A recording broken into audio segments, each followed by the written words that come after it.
এই ছোট লোকের সাথে আমি এক টেবিলে বসে খেতে পারবো না। তোমাদের মন চাইলে তোমরা খাও। কিসের ছোট লোক? ভুলে যাস না ঈশিতা, জনি কিন্তু তোর স্বামী। কিসের স্বামী? স্বামী ইজ মাই ফুড। এই বলে ঈশিতা না খেয়ে চলে গেল। আন্টি আঙ্কেল দুইজন আমার দিকে অসহায় দৃষ্টিতে তাকিয়ে আছে। আমি মুচকি হেসে বললাম, আঙ্কেল, আমি কিছু মনে করিনি ঈশিতার কথায়। একদিন সব ঠিক হয়ে যাবে ইনশাল্লাহ। আমি আর কিছু না বলে চুপচাপ খেয়ে নিলাম। এরপর আমার রুমে চলে আসলাম। পরিচয়টা দিয়ে নেই, আমি জনি আহমেদ, অনার্স শেষ বর্ষের ছাত্র। আর ঈশিতা হচ্ছে আমার বউ, সেই ছোট থেকে এই বাড়িতে। আঙ্কেল হচ্ছে আমার আব্বুর বেস্ট ফ্রেন্ড। ছোটবেলায় আব্বু আম্মু রোড অ্যাক্সিডেন্ট করে মারা যান। ভাগ্যবশত আমি বেঁচে যাই। আব্বু আম্মুকে হারাতে হয় 16 বছর বয়সে। এরপর আঙ্কেল আমাকে এই বাড়িতে নিয়ে আসেন। সেই ছোট থেকে ঈশিতা আমার সাথে এই রকম আচরণ করে, তবে আমি কিছু মনে করি না। তবে আগে একটু খারাপ লাগতো। আমি সেই ছোটবেলা থেকে ঈশিতাকে ভালোবাসতাম, কিন্তু কখনো বলিনি। ঈশিতা আমাকে প্রতিদিন ছোট লোক, কুত্তার বাচ্চা, আরো অনেক কিছু বলতো। আমি একটু কষ্ট পেতাম, তবে এখন শুনতে শুনতে অভ্যস্ত হয়ে গেছি। আর বিয়ের ব্যাপারটা হলো একটু ভিন্ন। একদিন আমাদের কলেজ থেকে শিক্ষা সফরে আমি আর ঈশিতা যাই। ঈশিতা আমার সাথেই পড়ে, তো আমরা ঘুরতে বের হই। হঠাৎ দেখলাম ঈশিতা সবার কাছ থেকে আলাদা হয়ে জঙ্গলের গভীরে চলে যাচ্ছে। আমার একটু খটকা লাগলো, তাই আমিও ওর পিছু নিলাম। প্রায় ও হাঁটতে হাঁটতে জঙ্গলের অন্য পারে চলে এসেছে। হঠাৎ দেখলাম একটা সাপ ঈশিতার দিকে ছুটে আসছে, তাই দৌড়ে গিয়ে ঈশিতাকে ধাক্কা দিলাম। এরপর আমি নিজেকে না সামলাতে পেরে ঈশিতার উপর পড়ে গেলাম। হঠাৎই কোথায় থেকে গ্রামের কিছু লোক এসে আমাদেরকে দেখে ফেলে এবং আমাদেরকে ভুল বোঝে। এরপর আর কি, আমাদের বিয়ে পড়িয়ে দেয়। আব্বু আম্মুর কথা খুব মনে পড়তেছে। আজকে যদি ওরা বেঁচে থাকতো তাহলে আর আমাকে এইরকম দিনগুলো দেখতে হতো না। আব্বু আম্মুর জন্য খুব খারাপ লাগতেছে, চোখে পানি চলে আসছে।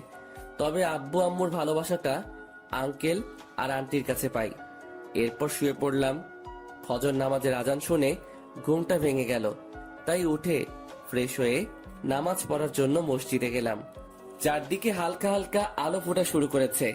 এরপর নামাজ পড়ে আব্বু আম্মুর কবরটার পাশে গেলাম। মনে পড়ে ছোটবেলার কথা, আব্বুকে ঘোড়া বানিয়ে তার পিঠে চড়া, আব্বুর সাথে স্কুলে যাওয়া। কান্না চলে এসেছে। বলতে লাগলাম, কেন তোমরা আমাকে একা করে চলে গেছো? তোমাদের সাথে নিলে না কেন? কেন রেখে গেলে এই নিষ্ঠুর পৃথিবীতে, যেখানে মা বাবা ছাড়া আর কেউ আপন নয়? কেন হলো আমার সাথে এইরকম? কেন আমাকে অবহেলা করে? কেন কেন? কথাগুলো বলতে লাগলাম আর কান্না করতে লাগলাম। এরপর বাসায় চলে আসলাম। বাসায় ঢোকার সময় আন্টি আমাকে তাদের রুম থেকে ডাক দিলেন। রুমে গিয়ে দেখি আন্টি নামাজের বিছানায় বসে আছেন। আমি গিয়ে আন্টির পাশে বসলাম। আমার মাথায় হাত রাখলেন। ঈশিতা তোকে খুব অবহেলা করে, তাই না রে? মুচকি হেসে বললাম, ও এমন কিছু না আন্টি। ভালোবাসার মানুষটার অবহেলা কয়জনের কপালে থাকে? আমি সব বুঝি রে বাবা, তোর জন্য খুব কষ্ট। মেয়েটা কেন তোর সাথে এমন করে কিছু বুঝি না। কষ্ট এখন আর হয় না আন্টি। কষ্টগুলো এখন সহ্য করতে শিখে গেছি। দেখিস ঈশিতা একদিন তোকে ভালোবাসবে। হুম। আচ্ছা তুই এখন রুমে যা। আর শোন, ঈশিতাকে ডেকে তোল, আমি নাস্তা তৈরি করতেছি। আচ্ছা আন্টি। এরপর ঈশিতাকে ডাকতে যাইনি, কারণ ওকে ডিস্টার্ব করলে আবার আমার কপালে খারাপই আছে। ভালোবাসি তাই ওকে কিছু বলতে পারিও না। ঈশিতাকে না ডেকে আমি কলেজে যাওয়ার জন্য রেডি হয়ে নিলাম। এরপর আবার নিচে চলে গেলাম। গিয়ে দেখি ঈশিতা নিচে নাই। আন্টি, ঈশিতা কই? কেন, তোকে না বললাম ও ঘুম থেকে ডেকে তুলতে? ওহ আন্টি, ভুলে গেছি। আচ্ছা গিয়ে নিয়ে আয়। এরপর আমি ঈশিতাকে ডাকতে চলে গেলাম। কিছুক্ষণ দাঁড়িয়ে রইলাম দরজার সামনে। এরপর ডাক দিলাম, কিন্তু কোনো উত্তর দিল না। আবার ডাক দিলাম। এরপর ওপার থেকে ঈশিতা বলল, কি হয়েছে? সকালবেলা এত চিল্লাচিল্লি করস কেন? আপনাকে আন্টি ডাকছে, তাড়াতাড়ি নিচে আসতে। কলেজে যেতে হবে, পরে কিন্তু দেরি হয়ে যাবে। যা তো তুই, আমি আসতেছি, আর ডিস্টার্ব করবি না আমাকে। এরপর আমি আর কিছু না বলে চলে আসলাম। নিচে গিয়ে আমি নাস্তা করে নিলাম। এরপর ঈশিতা নিচে আসতে লাগলো। আজকে খুব সুন্দর লাগতেছে। গোলাপি রঙের একটা ড্রেস, কানের ফুল, চুড়ি আর হালকা লিপস্টিক, সব মিলিয়ে জাস্ট অসাম লাগতেছে। আমার হা করে তাকিয়ে থাকা দেখে ঈশিতা আমাকে বলল, কুত্তার মতো এইভাবে তাকিয়ে আছিস কেন, শুয়োরের বাচ্চা? ঈশিতার কথাটি সোজা গিয়ে আমার বুকে লাগলো। কি এক কপাল নিয়ে পৃথিবীতে এসেছি, নিজের বউয়ের দিকে তাকালেও গালি শুনতে হয়। ওই সময় শুধু চোখে পানি ছলছল করতেছে। আদিক্ষেতা না করে গাড়ি বের কর, কলেজে যাব। আমি আর কিছু না বলে গাড়ি বের করে ঈশিতার জন্য অপেক্ষা করতে লাগলাম। কিছুক্ষণ পর ঈশিতা আসলো। এরপর আমরা কলেজে চলে আসলাম। তুই গাড়ি পার্ক করে ক্লাসে চলে যা। যদি কোথাও যাস বা কারোর সাথে কথা বলিস, তাহলে তোর অবস্থা খারাপ করে দিব। আমি শুধু মাথা নাড়ালাম। আমি খেয়াল করলাম ওর বান্ধবী ওকে বলতে লাগলো, ঈশিতা, তুই সবসময় জনের সাথে এরকম করিস কেন?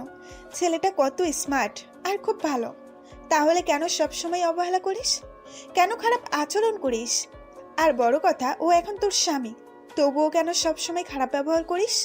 কিসের স্বামী? হ্যাঁ, আর অধরা, তোকে আমি বলে রাখলাম, কোনোদিনও আমাকে কিছু শেখাতে আসিস না। আর এতই যদি দরদ হয়, তাহলে তুই ওই ছোট লোকটাকে বিয়ে করে নে, তাহলে আমিও উদ্ধার হব। আমিও তো চাই, কিন্তু জনি তো তোকে ভালোবাসে। আমি হাজার চাইলেও আমার হবে না জনি, ওইটা আমি ভালোভাবে জানি। জনি আমাকে ভালোবাসে, তুই কিভাবে জানিস? তোকে যদি ভালোই না বাসতো, তাহলে তোর এত অবহেলা সহ্য করতো না, তোর এত খারাপ আচরণ মুখ বুজে সহ্য করতো না। আফসোস, জনের মতো কেউ আমার জীবনে এলো না। ভালোবাসা না ছাই, ছোট লোকের আবার ভালোবাসা। এই বলে ওরা ক্লাসে চলে আসতে লাগলো। তাই আমি তাড়াতাড়ি করে ক্লাসে চলে আসলাম। ঈশিতার কথাগুলোতে খুব কষ্ট পেলাম। এরপর ক্লাসগুলো শেষ করে চলে আসলাম বাড়িতে। এইভাবে কাটতে থাকে দিন। আর ঈশিতার অবহেলা প্রতিনিয়ত সহ্য করতে হচ্ছে। ভালোবাসার মানুষটির অবহেলা কত কষ্টের, তা যদি ঈশিতা জানতো, তাহলে আমাকে এইভাবে অবহেলা করতো না। বসে আছি নিজের রুমে, তখন ঈশিতা আসলো আমার রুমে। আজকে সন্ধ্যায় একটা পার্টি আছে, আমার সাথে তুইও যাইবি, তাই তাড়াতাড়ি রেডি হয়ে নিস। যদি দেরি করিস তাহলে তোর কপালে খারাপই আছে। আমি শুধু মাথা নেড়ে হ্যাঁ সূচক উত্তর দিলাম। এরপর সন্ধ্যায় রেডি হয়ে গাড়ি নিয়ে বাইরে অপেক্ষা করতে লাগলাম। ঈশিতা আসতেছে, আজকেও খুব সুন্দর লাগতেছে, কিন্তু এই সৌন্দর্য আর দেখা হলো না। নিজের থেকে মুখ ফিরিয়ে নিলাম, জানি আমাকে এইভাবে তাকিয়ে থাকতে দেখলে আবার গালি দিবে। কি হয়েছে, গাড়ি চালাস না কেন? এই তো চালাইতেছি। আমাদেরকে কোথায় যেতে হবে?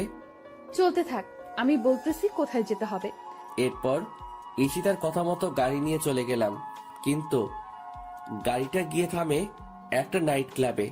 একটু চিন্তায় পড়ে গেলাম, আমরা নাইট ক্লাবে কেন? পার্টিটা এখানে হবে। আমি আর কিছু বললাম না। গাড়িটা পার্ক করে ঈশিতার সাথে চলে এলাম। আমার কাছে এসব কিছু ভালো লাগে না। আমি মদ তো দূরের কথা, সিগারেটও খাই না। বসে আছি, একা ভালো লাগতেছে। হঠাৎ দেখলাম ঈশিতা ওর কাপড়গুলো খুলে শর্ট একটা কাপড় পরলো, হাঁটুর উপরে কাপড়টা উঠে রয়েছে, আর একটা গেঞ্জি। এইসব দেখে আমার মাথা পুরাই নষ্ট হয়ে গেছে। আমি শুধু বসে বসে ওর কাহিনী দেখতেছি। ও একটা ছেলের কাঁধে হাত রেখে ড্যান্স করতেছে, আর ছেলেটা ওর দিকে খারাপ দৃষ্টিতে তাকিয়ে আছে। এই দৃশ্য দেখে আমার মাথা আরো গরম হয়ে যায়।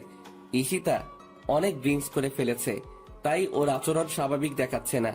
আমি ঠিক বুঝতে পারলাম। এরপর ছেলেটি ঈশিতাকে কি যেন বলল এবং তারা দ্বিতীয় তলায় যেতে লাগলো। বিষয়টি আমার কাছে একদম ভালো ঠেকছে না, তাই আমিও ওদের পিছন পিছনে গেলাম। ঈশিতা এত বেশি ড্রিঙ্কস করেছে যে তার পক্ষে ঠিকভাবে দাঁড়ানোটাও মুশকিল হয়ে পড়েছে।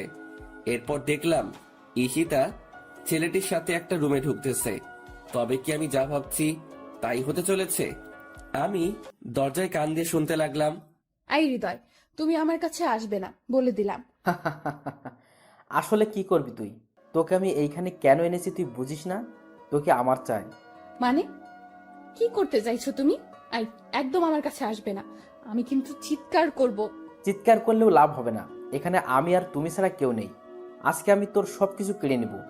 না এই কথা শোনার পর আর থাকা যাচ্ছে না, এক্ষুনি আমাকে কিছু একটা করতে হবে। তাই দরজায় লাথি মারতে লাগলাম। এরপর অনেক চেষ্টায় দরজা খুলে ফেললাম। ভিতরে গিয়ে দেখি ছেলেটা মানে হৃদয় ঈশিতার শরীরের উপরে উঠে আছে। তখনই আমার মাথায় রাগে আগুন হয়ে যায়। আমি ছেলেটিকে লাথি মেরে ঈশিতার উপর থেকে ফেলে দিলাম। এরপর ঈশিতাকে এক হাত দিয়ে তুলে নিলাম।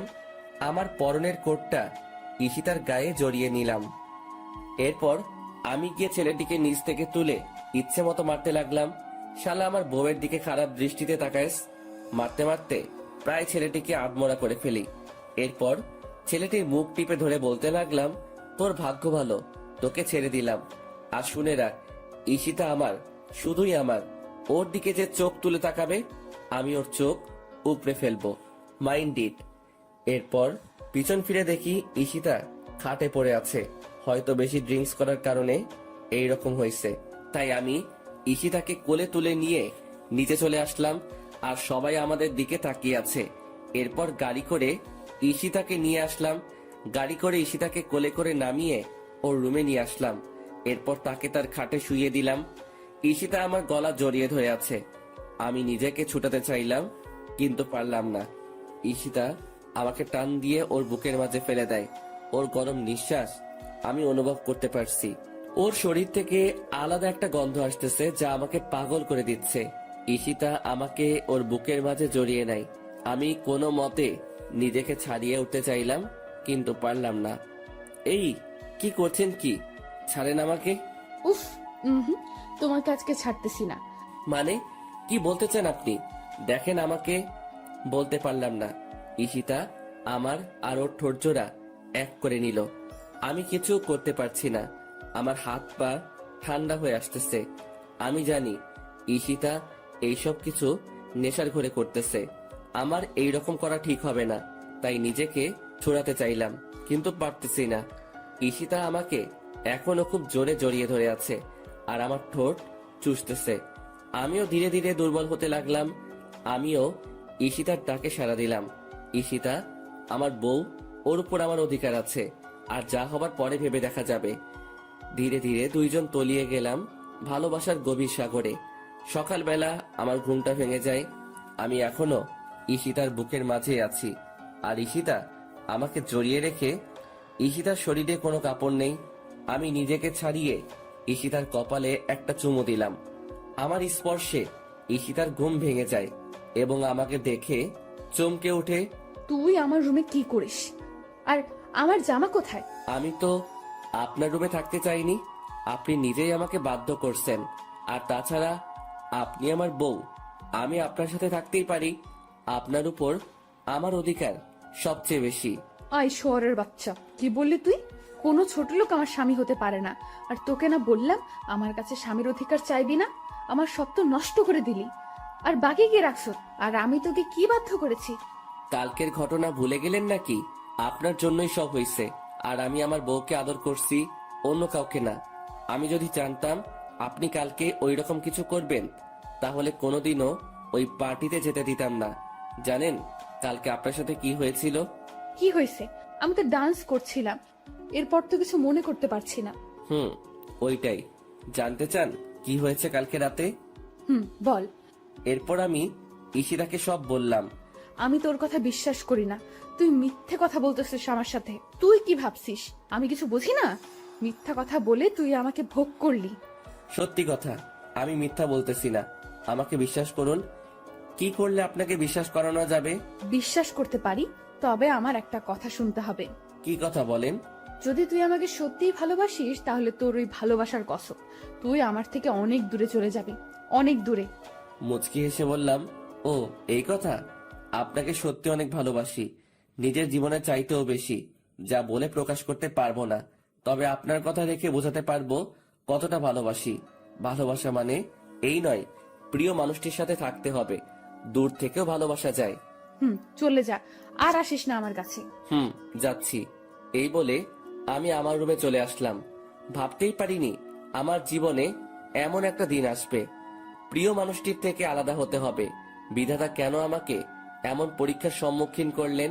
কেন এত অবহেলিত আমি ঈশিতার কাছে? কেন বুঝে না ওকে সত্যি ভালোবাসি। তবে ওর থেকে দূরে গিয়ে ও যদি ওকে আমার ভালোবাসা বোঝাতে পারি তাহলে তাই করব। চলে যাব অনেক দূরে, আর আসবো না ওর কাছে। আর কাউকে ছোট লোক বলতে হবে না, আর কাউকে গালাগালি করতে হবে না।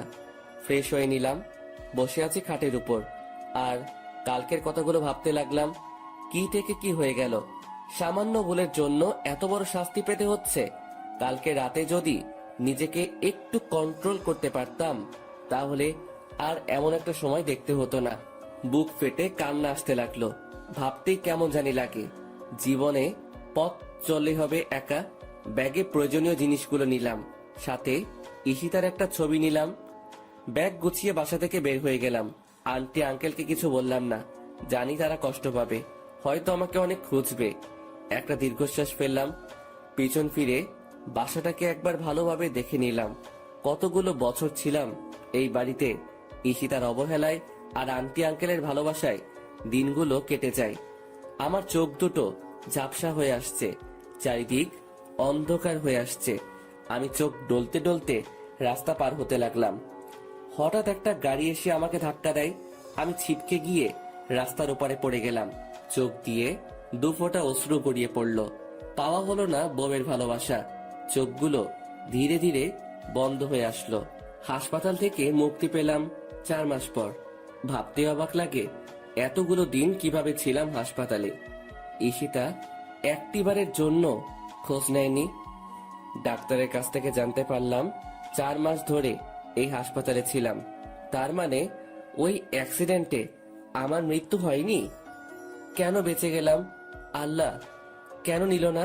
না জানি আরো কত অবহেলা সহ্য করতে হবে, কত অপমানিত হতে হবে, আর কত কষ্ট সহ্য করতে হবে। ভাগ্যে কি এইটাই লেখা ছিল? রাস্তা দিয়ে হাঁটতেছি আর কথাগুলো ভাবতেছি। পুরো শরীর ব্যথা করতেছে। ব্যথার কারণে ঠিকমতো হাঁটতে পারতেছি না। একটু পর পর মাথাটা চক্কর দিয়ে উঠছে। মাথা ব্যথাও ভীষণ বেড়ে যাচ্ছে। জীবনে 4টি মাস অতিবাহিত হয়ে গেল কোমায় থেকে, কিন্তু ঈশিতা একবারের জন্য আমার খবর নিল না। তাহলে কি ওর মনে আমার জন্য বিন্দুমাত্র ভালোবাসা নেই? ওর জীবনে কি আমার জন্য একটু জায়গা নেই? আর জায়গা থাকবেই বা কেন? আমি তো ছোট লোক। হয়তো ঈশিতা এখন নতুন কাউকে নিয়ে সুখে আছে। পাওয়া হলো না আর ঈশিতার ভালোবাসা। এইদিকে সন্ধ্যাই হয়ে আসছে। কোথায় যাব, কি করব? আমার কাছে 1টি টাকাও নেই যে কিছু খাবো। প্রায় গভীর রাত হয়ে এসেছে। বসে আছি, পেটের ক্ষুধাও ব্যথাত শরীর নিয়ে একটা ল্যাম্পপোস্টের নিচে। ভাবতেই পারিনি জীবনে এমন দিনও পার করতে হবে। সবই নিয়তির খেলা। আনমনে বসে আছি আর আকাশের তারাগুলো দেখছি। আজকে তারাদেরকেও একা লাগছে। আকাশে 4টা ঠিকই উঠেছে, কিন্তু আমার মনের আকাশটা আধার হয়ে আছে। হঠাৎ খেয়াল করলাম একটা গাড়ি এই দিকে আসতেছে। একবার ভাবলাম সাহায্য চাইবো, আবার বসে পড়লাম। গাড়িটা আমার সামনে এসে থামলো। কি ব্যাপার? গাড়িটা আমার সামনে দাঁড়ালো কেন? হয়তো ওদের কোনো কাজে দাঁড়িয়েছে। আমি গাড়ির দিকে তাকিয়ে বোঝার চেষ্টা করছি। চেনা চেনা মনে হচ্ছে।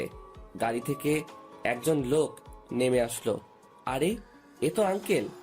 চোখ দিয়ে অশ্রু গড়িয়ে পড়ল। দেখলাম আঙ্কেলের চোখে পানি। হয়তো কতগুলো দিন পর দেখা হলো তাই। আঙ্কেল এসে আমার পাশে এসে চুপ করে বসলেন। আমিও চুপচাপ বসে আছি। হঠাৎ নীরবতা ভেঙে আঙ্কেল বললেন, কেমন আছো জানি? আঙ্কেল, ভালোই আছি। যতটা ভালো থাকলে মৃত ব্যক্তির মতো জীবন যাপন করা লাগে। কিছুক্ষণ চুপ থেকে আবার বললেন, এতদিন কোথায় ছিলে?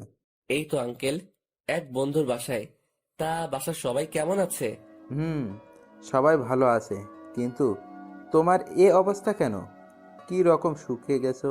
ঠিকমতো খাও না নাকি? একদম বদলে গেছো। আর তোমার কপালে হাতে এতগুলো কিসের দাগ? মনে হয় তো কোনো কাটার দাগ। কি হয়েছে বলো তো? আমার কথা না হয় বাদ দেন।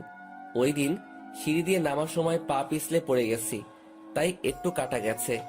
ঈশিতা কেমন আছে? তোমার চলে যাওয়াতে সবচাইতে ভালো আছে ঈশিতা। কথাটি শুনে অনেকটা কষ্ট পেলাম।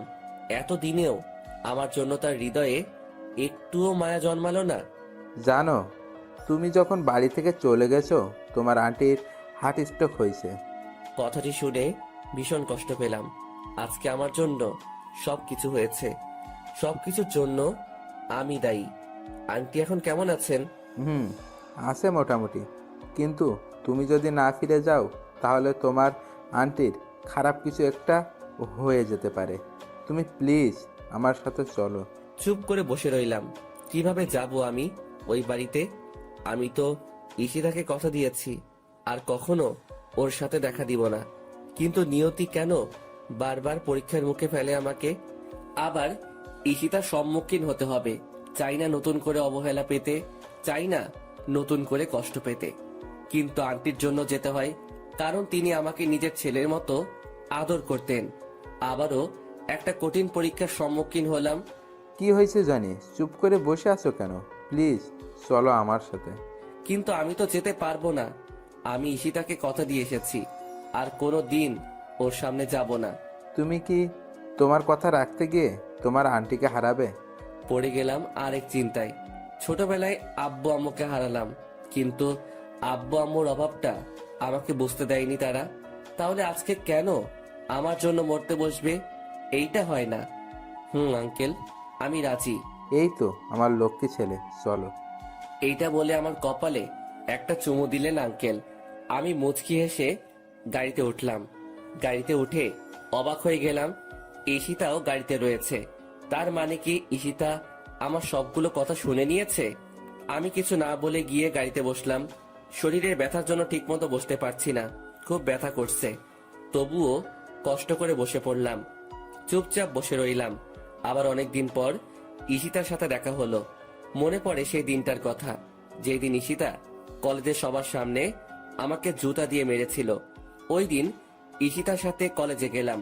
সিঁড়ি দিয়ে ওঠার সময় হঠাৎ ঈশিতার এক বান্ধবীর সাথে ধাক্কা লাগে আমার। আমি মেয়েটিকে সরি বললাম। মেয়েটি আমাকে কিছু না বলে চলে গেল। কিন্তু কোথায় থেকে ঈশিতা এসে আমাকে ওর পায়ের জুতা খুলে আমাকে মারতে লাগলো। ঈশিতা তার পায়ের হিলওয়ালা জুতাগুলো দিয়ে মারতে মারতে আমার শরীরটা রক্তাক্ত করে দেয়, কিন্তু আমি জায়গা থেকে সামান্য সরে দাঁড়াইনি। ওই সময় শুধু চোখ দিয়ে পানি ঝরেছে। ঈশিতার বান্ধবী এসে ঈশিতাকে বলল, ওর কোনো দোষ নেই। আসলে আমি অনেক তাড়াহুড়োতে ছিলাম, ভালোভাবে খেয়াল করিনি, তাই ধাক্কা লাগলো। আর জনি তো নিজে থেকে আমাকে ধাক্কা দেয়নি। তাহলে তুই ওকে শুধু শুধু শাস্তি দিচ্ছিস কেন ঈশিতা? আমি জানি ওই ছোট লোক নিজে থেকে তোকে ধাক্কা দিয়েছে দিশা। এই বলে আবার মারতে থাকে আমাকে। প্রায় আধমরা হয়ে গেছি ওই দিন। ওই সময় 16 দিন হাসপাতালে থাকতে হয়েছে আমাকে, শুধুমাত্র একটা ভুলের জন্য। সবার সামনে আমাকে অপমানিত করলো, সবার সামনে আমাকে মারলো। কথাগুলো ভাবতে ভাবতে চোখে পানি চলে এসেছে। আমি কান্না করতেছি। ঈশিতা বুঝতে পেলে তাই আমি তাড়াতাড়ি চোখ মুছে নিলাম। এইসব কথা ভাবতে ভাবতে গাড়ি এসে থামলো ঈশিতাদের বাড়িতে।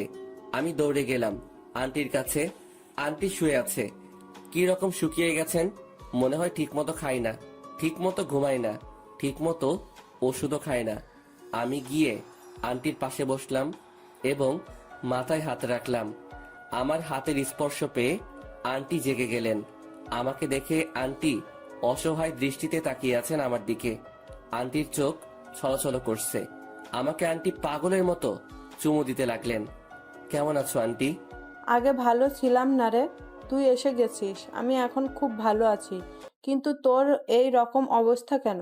কপালে কাটার দাগ, হাতেও অনেক বড় কাটার দাগ রয়েছে। ওইটা আন্টি তেমন কিছু না, সিঁড়ি দিয়ে নামতে পড়ে গেছি, তাই একটু কেটে গেছে। আমার কেন জানি বিশ্বাস হচ্ছে না তোর কথা, কেন জানি তোর কথা মানতে পারছি না। না আন্টি, ওই রকম কিছুই না। আচ্ছা তুই ফ্রেশ হয়ে আয়, আমি তোকে খাবার দিচ্ছি। আচ্ছা আন্টি। আমি চলে যেতে লাগলাম। আন্টি আবার আমাকে পিছন থেকে ডাক দিলেন। জি আন্টি, বলো। এইদিকে আয় তো, তোকে জড়িয়ে ধরি না অনেক দিন হইছে। আমি মুচকি এসে আন্টির কাছে গেলাম। আন্টি আমাকে জড়িয়ে ধরলেন। ঠিক তখনই আমি ব্যথায় আহ করে চিৎকার দিয়ে উঠলাম। আমার চিৎকার শুনে সবাই ভয় পেয়ে গেল। কি হয়েছে জনি? আন্টি হঠাৎ পিঠে ভীষণ ব্যথা করে উঠল। কই দেখি। আমার পরনে টি শার্টটা উল্টিয়ে আন্টি বড়সড় একটা ধাক্কা খেলেন, বুঝতে পারলাম। সাথে সাথে আঙ্কেল আর ঈশিতাও, কিন্তু কি এমন হয়েছে বুঝতে পারলাম না। সত্যি করে বল জনি, তোর কি হয়েছে? তুই আমাকে মিথ্যা কথা বললি কেন? আরে আন্টি, মিথ্যা বলবো কেন? আমি তো সত্যি বলতেছি। তুই সত্যি বলিস তাই না? এক থাপ্পড় দিব। তোর পিঠে ওইটা কিসের দাগ?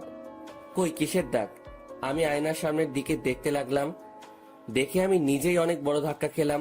আমার পিঠের প্রায় অর্ধেকটা কাটা। তার মানে ওই অ্যাক্সিডেন্ট এইরকম হয়েছে। কিভাবে বেঁচে গেলাম? এত বড় আঘাত হওয়ার পরেও বেঁচে গেলাম। জনি, তোকে আমার কসম, সত্যি করে বল কি হয়েছে? কি করি এখন?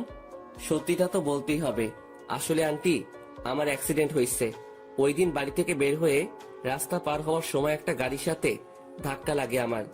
আমি এতদিন ধরে আমার কোনো বন্ধুর বাসায় না, হাসপাতালে ঘুমাইছিলাম। আর আজকে 4 মাস পর জ্ঞান ফিরেছে। এইবার আন্টি হাউমাউ করে কেঁদে দিলেন। আমি গিয়ে আন্টিকে সান্ত্বনা দিতে লাগলাম। কোনো মতে আন্টিকে ঠান্ডা করলাম। এরপর আন্টিকে বুঝিয়ে সুঝিয়ে চলে আসলাম আমার রুমে। ফ্রেশ হতে গেলাম, ফ্রেশ হতেও পারছি না।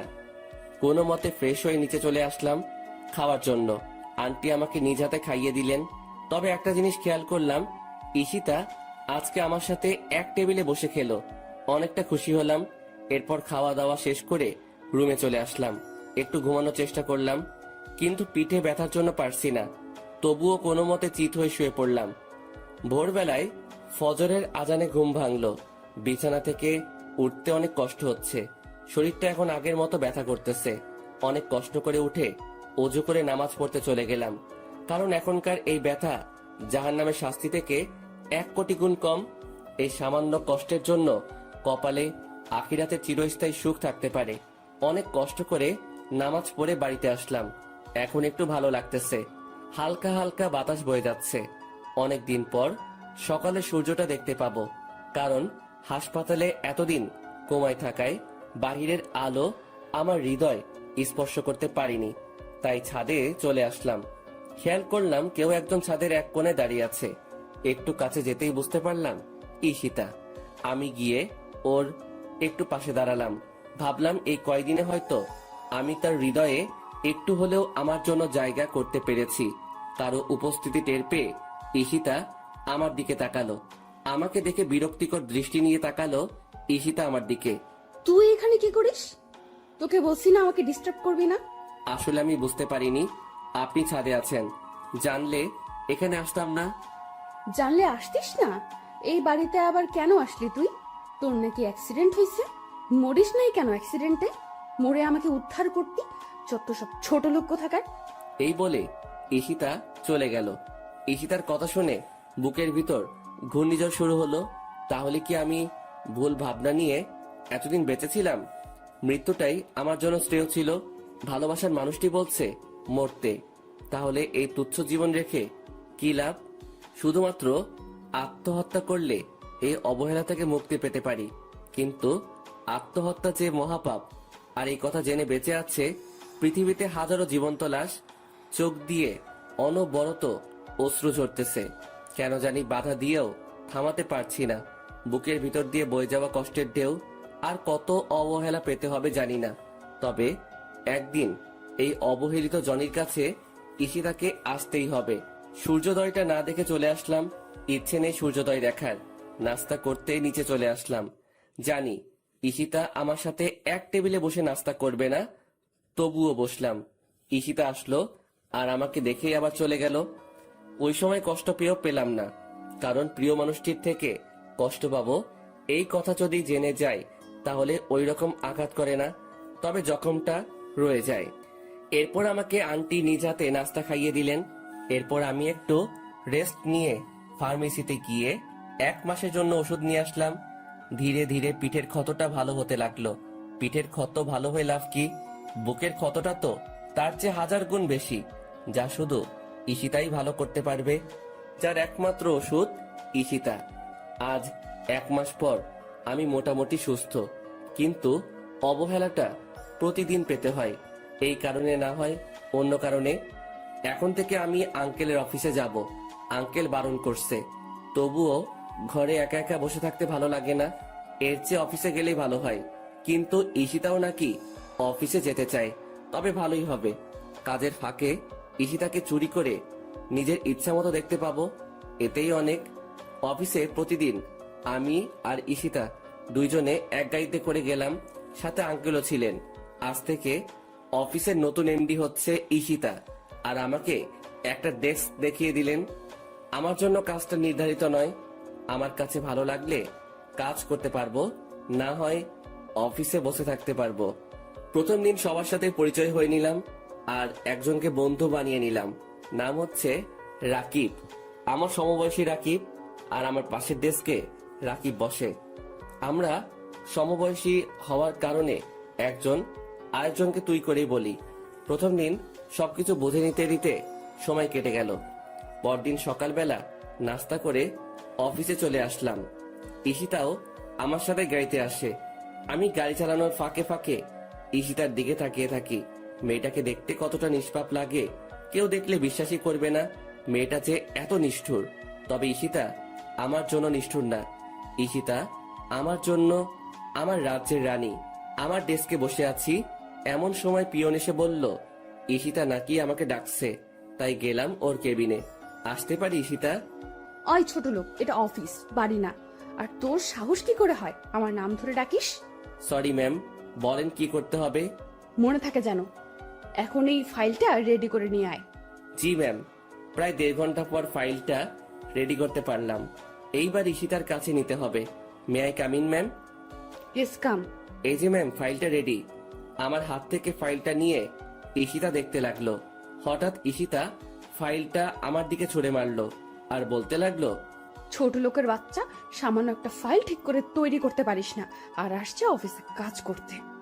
ফাইলটা এসে আমার কপালের আগের ক্ষতটায় লাগে। ফাইলের কোনা লাগায় ক্ষতটা ফেটে টপ টপ করে রক্ত ঝরতে লাগে। ভীষণ ব্যথা করতে লাগলো।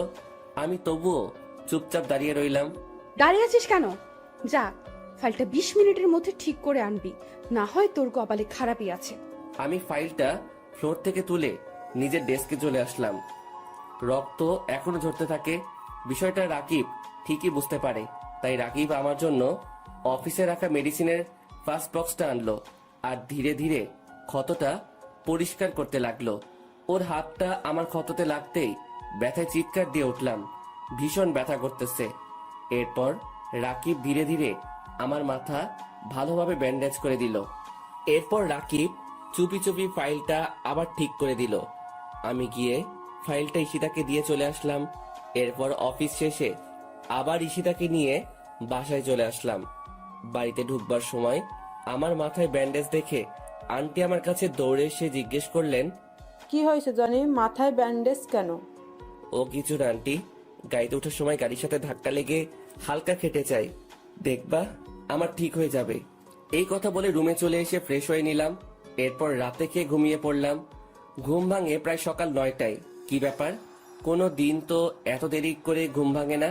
শোয়া থেকে উঠতে চেষ্টা করলাম, কিন্তু উঠতে পারছি না। পুরো শরীর কি রকম ভার হয়ে আছে আর আগুনের মতো পুড়ে যাচ্ছে। হঠাৎ করে আবার জ্বর এলো কেন? কালকের ঘটনা মনে পড়ে গেল। কপালে হাত দিয়ে দেখি কে যেন জলপট্টি দিয়ে রেখেছে। এরপর অনেক কষ্টে বিছানা থেকে উঠে ফ্রেশ হয়ে নিলাম। আজকে আর অফিসে যাওয়া হবে না, অনেক লেট হয়ে গেছে। একটা জিনিস বুঝতে পারলাম না, আমার মাথায় জলপট্টি দিলটাকে। মনে হয় আন্টি ছাড়া আর কেউ হতেই পারে না। আন্টির কথা ভাবতেই আমার রুমে এসে হাজির হয়ে গেলেন। এখন কেমন আছিস বাবা, জ্বরটা কমেছে? আন্টি, এখন একটু সুস্থ আছি, আর জ্বরটাও একটু কমেছে। আমি তোর জন্য নাস্তা নিয়ে এসেছি, হ্যাঁ কর, আমি খাইয়ে দেই। এরপর আন্টি আমাকে খাওয়াতে লাগলেন। আমি চুপচাপ খেয়ে নিচ্ছি। আচ্ছা আন্টি, আমার মাথায় জলপট্টি দিল কে? আমি দিয়েছি। আচ্ছা, কালকে কি হয়েছে সত্যি বল। গাড়ির সাথে হালকা ধাক্কা লাগলে তো এমন রকম আঘাত হয় না, আবার রাতে জ্বর এসেছে। সত্যি করে বল, কিন্তু আমার সাথে মিথ্যা বলবি না। না আন্টি, সত্যি সেই রকম কিছু না। আবার মিথ্যা কথা বলিস, আমি কিন্তু সব বুঝি। ঈশিতা ওই রকম করেছে তাই না? সত্যি কথা বলবি কিন্তু। আসলে জানাটা কি বেশি জরুরি? বেশি জরুরি, বল আমাকে। এরপর অনিচ্ছা সত্ত্বেও আন্টিকে সব বলতে হলো। আমার কথা শুনে আন্টির মুখটা কালো হয়ে গেল। আমার মাথার ব্যান্ডেজটা খুলে আন্টি দেখতে লাগলেন। এরপর আন্টি কিছু না বলে আমাকে ওষুধ খাইয়ে দিয়ে চলে গেলেন। আমিও চুপচাপ শুয়ে পড়লাম। অনেক দিন কলেজে যাওয়া হয় নাই, আবার সামনের মাসে পরীক্ষা। আমার ওই রকম ভালো প্রস্তুতি নাই, কালকে কলেজে যেতে হবে, এইভাবে দিনটা কেটে যায়। জ্বরটা একটু কমেছে, তাই সকালে নাস্তা করে গাড়ি নিয়ে বেরিয়ে পড়লাম কলেজের উদ্দেশ্যে। হঠাৎ আমার গাড়ির সামনে একটা মেয়ে এসে পড়লো। আমি তাড়াতাড়ি ব্রেক করলাম, তবুও গাড়ির সাথে হালকা ধাক্কা লাগে মেয়েটির। আমি তাড়াতাড়ি গাড়িটা বন্ধ করে গাড়ি থেকে নেমে পড়লাম। এরপর মেয়েটিকে তুলতে গেলাম।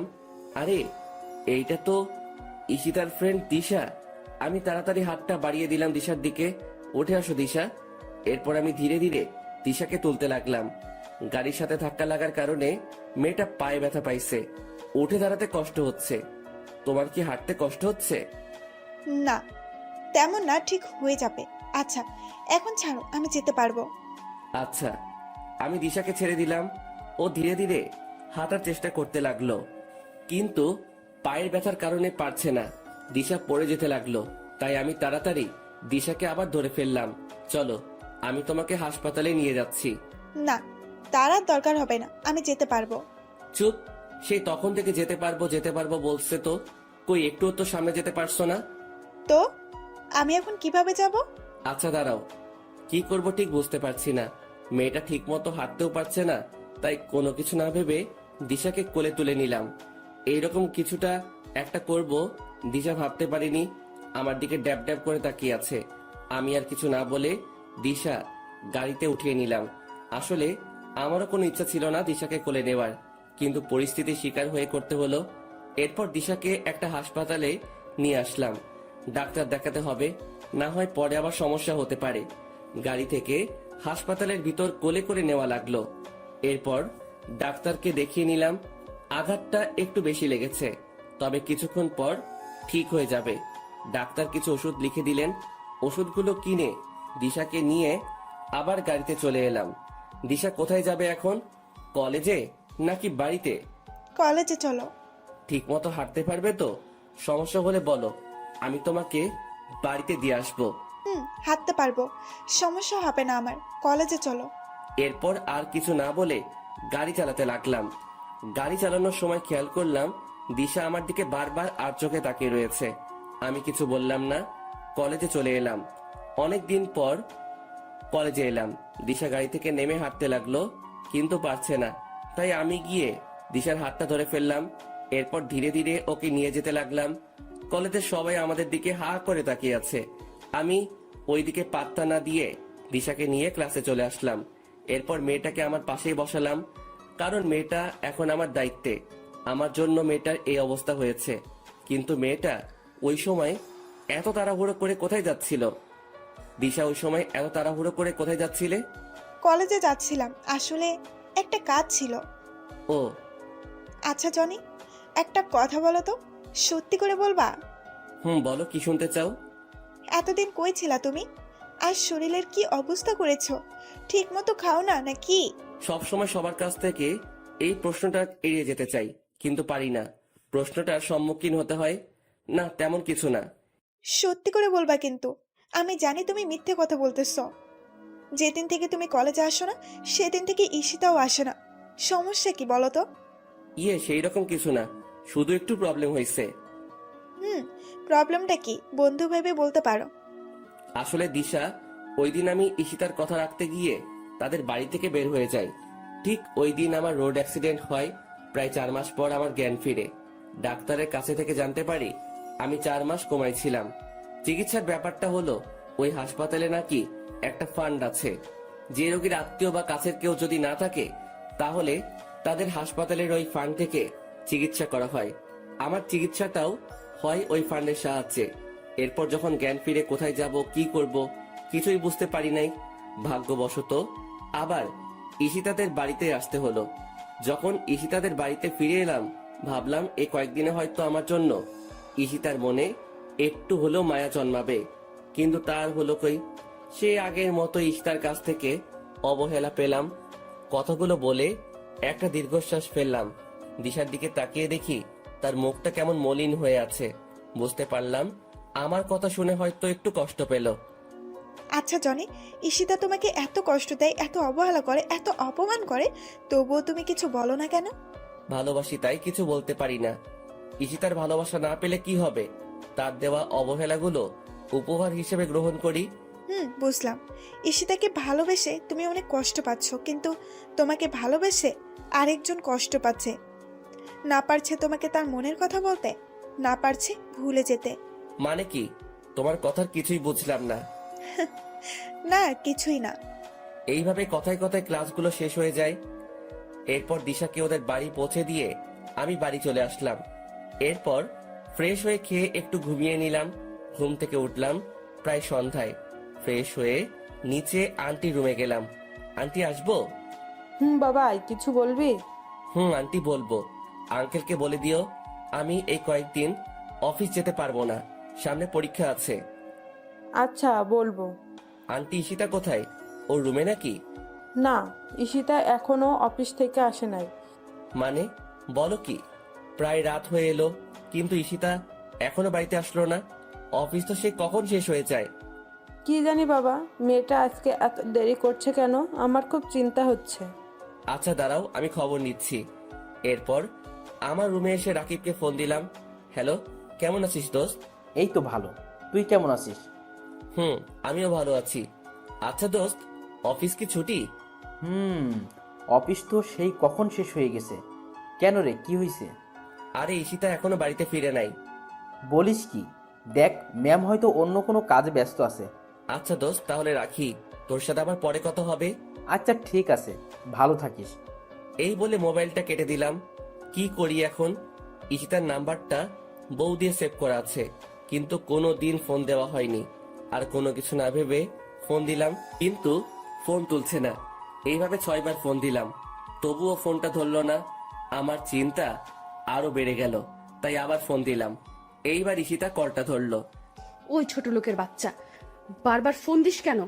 আপনি কোথায়? তাড়াতাড়ি বাড়িতে আসেন, আন্টি আপনার জন্য চিন্তা করছে। তোকে বলতে যাব কেন? আমি আমার বয়ফ্রেন্ডের সাথে আছি, আর ডিস্টার্ব করবি না আমাকে। যত সব ছোট লোক থাকা। ঈশিতার কথা শুনে আমার পায়ের নিচের মাটি সরে গেল। ঈশিতার বয়ফ্রেন্ড আছে? ভাবতেই চোখ দুটো ভিজে গেল পানিতে, বুক ফেটে কান্না আসছে। আমার ভালোবাসা কখনো ঈশিতা বুঝলো না, শুধু অবহেলাই করে গেল। তবে কি ঈশিতাকে আমার নিজের করে আর কখনো পাবো না? কখনো কি আর হবে না ঈশিতার ভালোবাসা পাওয়া? অনেক কান্না করলাম। ভালোবাসার মানুষটির অবহেলা মৃত্যুর সমান। কান্না করতে করতে কখন ঘুমিয়ে পড়েছি ঠিক মনে নেই। ঘুম থেকে উঠে ফ্রেশ হয়ে নিলাম। বারবার শুধু ঈশিতার কথাগুলো মনে পড়ছে। তবে কি চিরতরে হারাতে হবে ঈশিতাকে? আর যেইভাবে অবহেলা করছে, তাতে ঈশিতা না থাকাও ভালো। কিন্তু প্রিয় মানুষটির কাছ থেকে অবহেলা করলে তা না পাওয়ার চেয়েও ভালো। কিন্তু আমি যে এত অবহেলা নিতে পারছি না। কিন্তু একদিন ওর অবহেলাগুলাও খুব মিস করব। আমাকেও কিছু একটা করতে হবে। এমন কিছু করব যাতে ঈশিতা নিজেই আমার কাছে আসে। নাস্তা করে কলেজে যাওয়ার জন্য রেডি হয়ে নিলাম। এরপর গাড়ি নিয়ে কলেজে চলে আসলাম। মনে পড়ে সেই দিনগুলো যখন আমি আর ঈশিতা একসাথে কলেজে আসতাম। আমি সবসময় ক্লাসে চুপটি মেরে বসে থাকতাম, আর ঈশিতা ওর ফ্রেন্ডের সাথে কত মজা করত। আমি গাড়িটা পার্ক করে চলে আসলাম। বসে আছি নিজের বেঞ্চে। হঠাৎ কোথায় থেকে একটা মেয়ে এসে আমার পাশে বসে পড়লো। আরে দিশা, তুমি? হ্যাঁ, আমি। কেমন আছো? ভালোই, তুমি? আমিও ভালো আছি। দিশা, একটা কথা ছিল। বলো, সমস্যা নাই। সত্যি কথা বলতে হবে কিন্তু। আরে বাবা, সত্যি বলবো। আচ্ছা, ঈশিতার কি কোনো বয়ফ্রেন্ড আছে? তুমি কি জানো? না তো, আমার জানা মতে কেউই নাই। কেন, কি হয়েছে বলো তো? না, তেমন কিছুই না। বুঝলাম, তেমন কিছু না, তবুও বলো তুমি। আসলে ঈশিতা আমাকে কালকে বলল ওর নাকি বয়ফ্রেন্ড আছে। আরে বলো কি, আমাকে তো কখনো বলে নাই। আর তুমি থাকতে অন্য কোনো ছেলে কেন থাকবে? তুমি না ওর স্বামী? দিশা, তুমি তো জানো আমি ওর নামের স্বামী, অধিকারে না। জনি, তোমাকে একটা কথা বলবো, রাখবা আমার কথা? আচ্ছা বলো, কি করতে হবে? না, আগে আমাকে কথা দিতে হবে। আচ্ছা দিলাম, এখন তো বলো। চলো না, আমরা আজকে ক্লাস না করে ঘুরবো। অনেক দিন হলো যায় না। চলো না প্লিজ। কিন্তু ক্লাস? তুমি কিন্তু কথা দিয়েছো, যেতে তো হবেই। কি আর করা যায়, কথা যখন দিয়ে দিয়েছি তাহলে কথা মতো কাজ করতে হবে। এরপর গাড়ি নিয়ে আমি আর দিশা বেরিয়ে পড়লাম। উদ্দেশ্য নদীর পাড়ে যাব। এরপর আমরা আমাদের গন্তব্যস্থলে চলে গেলাম। বসে আছি নদীর পাড়ে একটা গাছের নিচে। কি সুন্দর প্রকৃতি, যার বর্ণনা দিয়ে শেষ করা যায় না। দিগন্ত বিস্তৃত নদী, নদীর ওপরে সারি সারি গাছ, চারিদিকে হালকা রোদের তাপ, আর দক্ষিণের বাতাস এসে মনে দোলা দিয়ে যাচ্ছে। সব মিলিয়ে একটা মনোমুগ্ধকর পরিবেশ। জনি, কি ভাবো? এই যে কত সুন্দর প্রকৃতি, দিগন্ত বিস্তৃত নদী, এর পারে আমরা দুইজন পাশাপাশি একটা গাছের নিচে বসে আছি। এই সময়টা আরো সুন্দর হয় যখন প্রিয় মানুষটি পাশে থাকে। কিছু বললাম না, চুপচাপ করে বসে রইলাম। কি হয়েছে, বসে আছো যে? কথা বলো না কেন? না, এমনিতেই। আচ্ছা, তুমি কি এখনো ঈশিতাকে ভালোবাসো? বাসি তো, আগের মতোই ভালোবাসি। তুমি কাকে ভালোবাসো বললে না তো? আমিও একজনকে খুব ভালোবাসি, তবে বলতে পারছি না, কারণ ওর যে এখন বউ আছে। ও মা, বলো কি? তাহলে কে সে? আচ্ছা দাঁড়াও। এই কথা বলে ঈশিতা তার ব্যাগ থেকে একটা গোলাপ ফুল বের করলো এবং আমার সামনে হাঁটু গেড়ে বসে পড়লো। হবে কি তুমি আমার রাত জাগার কারণ? হবে কি তুমি আমার স্বপ্ন দেখার কারণ? জানো, তোমাকে আমি সেই ছোট থেকেই ভালোবাসতাম। যেদিন ঈশিতার সাথে তোমাকে প্রথম দেখেছি, সেদিন থেকে তোমাকে ভালোবেসে ফেলেছি। শুধুমাত্র ঈশিতার জন্য কোনোদিন বলে উঠতে পারি নাই। প্লিজ ফিরিয়ে দিও না, খুব ভালোবাসি তোমাকে। জানো, ঈশিতা যেই দিন তোমাকে কলেজের সবার সামনে অপমান করতো, সেদিন আমি মুখ বুজে কান্না করতাম। ঈশিতা তো তোমাকে আর ভালোবাসে না, আর ওর বয়ফ্রেন্ডও আছে। তাহলে আমাকে ফিরিয়ে দিও না প্লিজ। আমি মুচকি হেসে দিশা নিচু থেকে উঠিয়ে পাশে বসালাম, ফুলটাও নিলাম। দিশা, তুমি তো জানো আমি ঈশিতাকে ভালোবাসি, আর যদি ভালো না বাসতাম তাহলে এত অবহেলা কষ্টের মাঝে ওর কাছে পড়ে থাকতাম না। আর তোমার এইগুলা ভালোবাসা না, সব আবেগ। দেখবে সব আগের মতো ঠিক হয়ে যাবে। দেখবে আমার থেকে আরো 1000 গুণ ভালো ছেলে আসবে। 1000 গুণ ভালোবাসবে, কিন্তু তোমার মতো না। প্লিজ ফিরিয়ে দিও না। তোমাকে না পেলে আমি কিন্তু আত্মহত্যা করব। আরে কান্না করছো কেন? আর আত্মহত্যা করতে হবে না, তবে আমাকে কিছুদিন সময় দিতে হবে। তুমি তো জানো আমি কত ডিপ্রেশনে আছি। আমাকে কিছুদিন সময় দিতে। এই কথা বলার সাথে সাথে মেয়েটা আমাকে জড়িয়ে ধরলো। আমি শুধু মুচকি হাসলাম আর ওর মাথায় হাত রাখলাম। বুঝলাম না, আমি তো এখনো হ্যাঁ বলি নাই, এতেই এত খুশি? মেয়েটা খুব ইমোশনাল। এরপর আমার থেকে দিশাকে ছাড়িয়ে দিলাম। আচ্ছা দিশা, তুমি কি আমাকে পাবে? আমার তো মনে হয় আমাদের ভালোবাসা পূর্ণতা পাবে না। সব ভালোবাসা কি পূর্ণতা পায়? কিছু কিছু ভালোবাসা অসম্পূর্ণ রয়ে যায়। আমাদেরটাও না হয় অপূর্ণ থাকবে। আর আমার পাগলটাকে না হয় সারা জীবন দূর থেকেই ভালোবেসে যাব। তবে যেই কয়দিন আছি তোমার সাথেই থাকতে চাই। বুঝলাম। আচ্ছা দিশা, আমাকে এখন উঠতে হবে। চলো। এরপর আমি দিশাকে ওদের বাড়িতে পৌঁছে দিলাম। আমি কিন্তু তোমার উত্তরের অপেক্ষায় আছি, তবে উত্তরটা কিন্তু হ্যাঁ হতে হবে। Okay bye, see you tomorrow. Okay bye. এরপর আমি বাসায় চলে আসলাম। ফ্রেশ হয়ে দুপুরে খেয়ে শুয়ে পড়লাম, কিন্তু ঘুম আসছে না। কি করব ঠিক বুঝতে পারছি না। একদিকে ঈশিতাকে ভুলতে পারবো না, অন্যদিকে দিশাকেও কষ্ট দিতে পারবো না। চরম একটা পরীক্ষার সম্মুখীন হলাম। ঈশিতাকে ভুলতে পারবো না, আর দিশাকে কষ্ট দিতে পারবো না, কারণ প্রিয় মানুষটি অবহেলা করলে তা কত কষ্টের আমি বুঝি। কিন্তু আমি তো ঈশিতাকে ছাড়তে পারবো না, আবার দিশাকেও কষ্ট দিতে পারবো না। ঘুম আসছেই না, তাই উঠে গেলাম। ধীরে ধীরে ঈশিতার রুমের দিকে এগোতে লাগলাম। ও রুমের সামনে দাঁড়িয়ে আছি, কিন্তু নক করতে ভয় করছে। তবুও নক করলাম। ঈশিতা, আসবো? আয়। আর আমার নাম ধরে আর কখনো ডাকবি না। আজকে মনটা একটু ভালো আছে, তাই এরকম ব্যবহার করছি। বেশি বাড়াবাড়ি করলে কিন্তু তোর অবস্থা খারাপ করে দিব। আমি দরজায় এসে ভাবতে লাগলাম, আমাকে অবহেলা করে ওনার মনটা ভালো আছে। আসলে এই পৃথিবীর মানুষগুলো বড়ই আজব। ওই কি হয়েছে, দাঁড়িয়ে আছিস কেন? আর কি বলবি তাড়াতাড়ি বল। না মানে একটা কথা ছিল, যদি কিছু মনে না করেন তাহলে বলতে পারি। এত ন্যাকামো না করে কি বলবি বল। আপনি কেন এইরকম করেন আমার সাথে? আমি তো আপনার স্বামী। আমার দোষটা কি কারণে আমাকে প্রতিনিয়ত অবহেলা করে যাচ্ছেন? কেন বারবার কষ্ট দিচ্ছেন? কোন পাপের শাস্তি দিচ্ছেন আমাকে? আমি তোর এত প্রশ্নের উত্তর দিতে বাধ্য নই। আর তোকে আমি আগেই বলেছি, আমি তোকে ভালোবাসি না। তোকে দেখলে আমার ঘৃণা হয়। এই বাড়িতে শুধু আব্বু আম্মুর জন্য তোকে রেখেছি। যেইভাবে আছিস সেভাবেই থাক। আমার কাছে স্বামীর অধিকার নিয়ে আসবি না। এখন আমার রুম থেকে চলে যা, আমাকে আর ডিস্টার্ব করবে না। যত সব ছোট লোক আসছে আমার কাছে ভালোবাসা পেতে।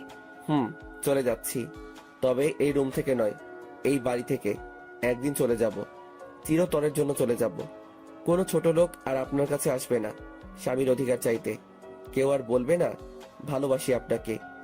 কথাগুলো বলে চোখের পানি মুছতে মুছতে চলে আসলাম। এরপর আন্টি রুমে গেলাম। আন্টি আসবো? বাবা আয়। কিচ্ছু বলবি? আন্টি, তোমার অনুমতি ছাড়া আমি এই কাজ করতে পারবো না। আচ্ছা বল কি কথা। আর অনুমতি তো অবশ্যই দিব। আসলে আন্টি, আমি আর ঈশিতার অবহেলা নিতে পারছি না। একটু মুক্তি পেতে চাই এই মায়াজাল থেকে। বাঁচতে চাই নিজের মতো করে। গড়তে চাই আমার একটা নিজস্ব পৃথিবী, যেই পৃথিবীতে থাকবে না কোনো অবহেলা, থাকবে না প্রিয় মানুষটির দেওয়া কষ্ট। তাই আন্টি, আমি দেশের বাইরে যেতে চাই। তুমি প্লিজ না করো না। আমার সুখের কথা ভেবে অনুমতি দাও প্লিজ। আরে বোকা, দেশের বাইরে যাবি, সমস্যা কি তাতে? আমিও চাই না তুই আর কোনো কষ্ট পাস। তবে আমার প্রতিদিন যোগাযোগ রাখতে হবে। আমি তোর আঙ্কেলকে বলবো। তুই শুধু বল কখন যেতে চাস। এই তো আন্টি পরশু। পারবো না এত অবহেলা নিতে। আর তোমাকে কি করে ভুলি বলো তো? আচ্ছা এখন গিয়ে শুয়ে থাক। আন্টির সাথে কথা শেষ করে নিজের রুমে চলে আসলাম। চলে যাব এই স্বার্থপর প্রিয় মানুষটির মায়াজাল ছেড়ে। তবে আমি কি ঈশিতাকে ছাড়া থাকতে পারবো? হয়তো কষ্ট হবে, কিন্তু আমাকে যে থাকতে হবে। ঈশিতার অবহেলাগুলো আর নিতে পারছি না। হয়তো প্রতিদিন ঈশিতার কথা ভেবে কান্না করব। কি পেলাম ঈশিতাকে ভালোবেসে? অন্যদিকে দিশাও নাকি আমাকেই ভালোবাসে। কিন্তু আমি তো দিশার ভালোবাসা চাইনি। আমি চেয়েছি ঈশিতার ভালোবাসা, যা সেই ছোট থেকে চেয়ে এসেছি। এরপর সকালবেলা ঘুম থেকে উঠে নাস্তা করে কলেজে যাওয়ার জন্য বেরিয়ে পড়লাম। আজকে কলেজে যাওয়ার কোনো ইচ্ছা ছিল না, তবুও দিশার জন্য যেতে হবে। কলেজে এসে ক্লাসে ঢুকে গেলাম, কিন্তু দিশাকে কোথাও দেখতে পেলাম না। ব্যাপার কি? মেয়েটা কোথায় গিয়েছে? ক্লাস প্রায় শুরু হয়ে যাবে, দিশা এখনো আসে নাই। অনেকবার ফোনে ট্রাই করেছি, কিন্তু ফোনটা ধরে নাই।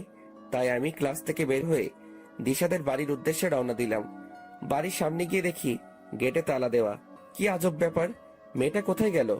পাশের বাড়ির কয়েকজনকে জিজ্ঞাসা করলাম, কিন্তু কেউই জানে না কোথায় গেছে। মেয়েটা যেখানেই যাক অ্যাটলিস্ট বলে তো যাবে। আমার মনে হয় দিশার ভালোবাসা মুখে ছিল, অন্তরে না। কথা ভেবে মুচকি হাসলাম। আসলে সব মেয়েরাই এক।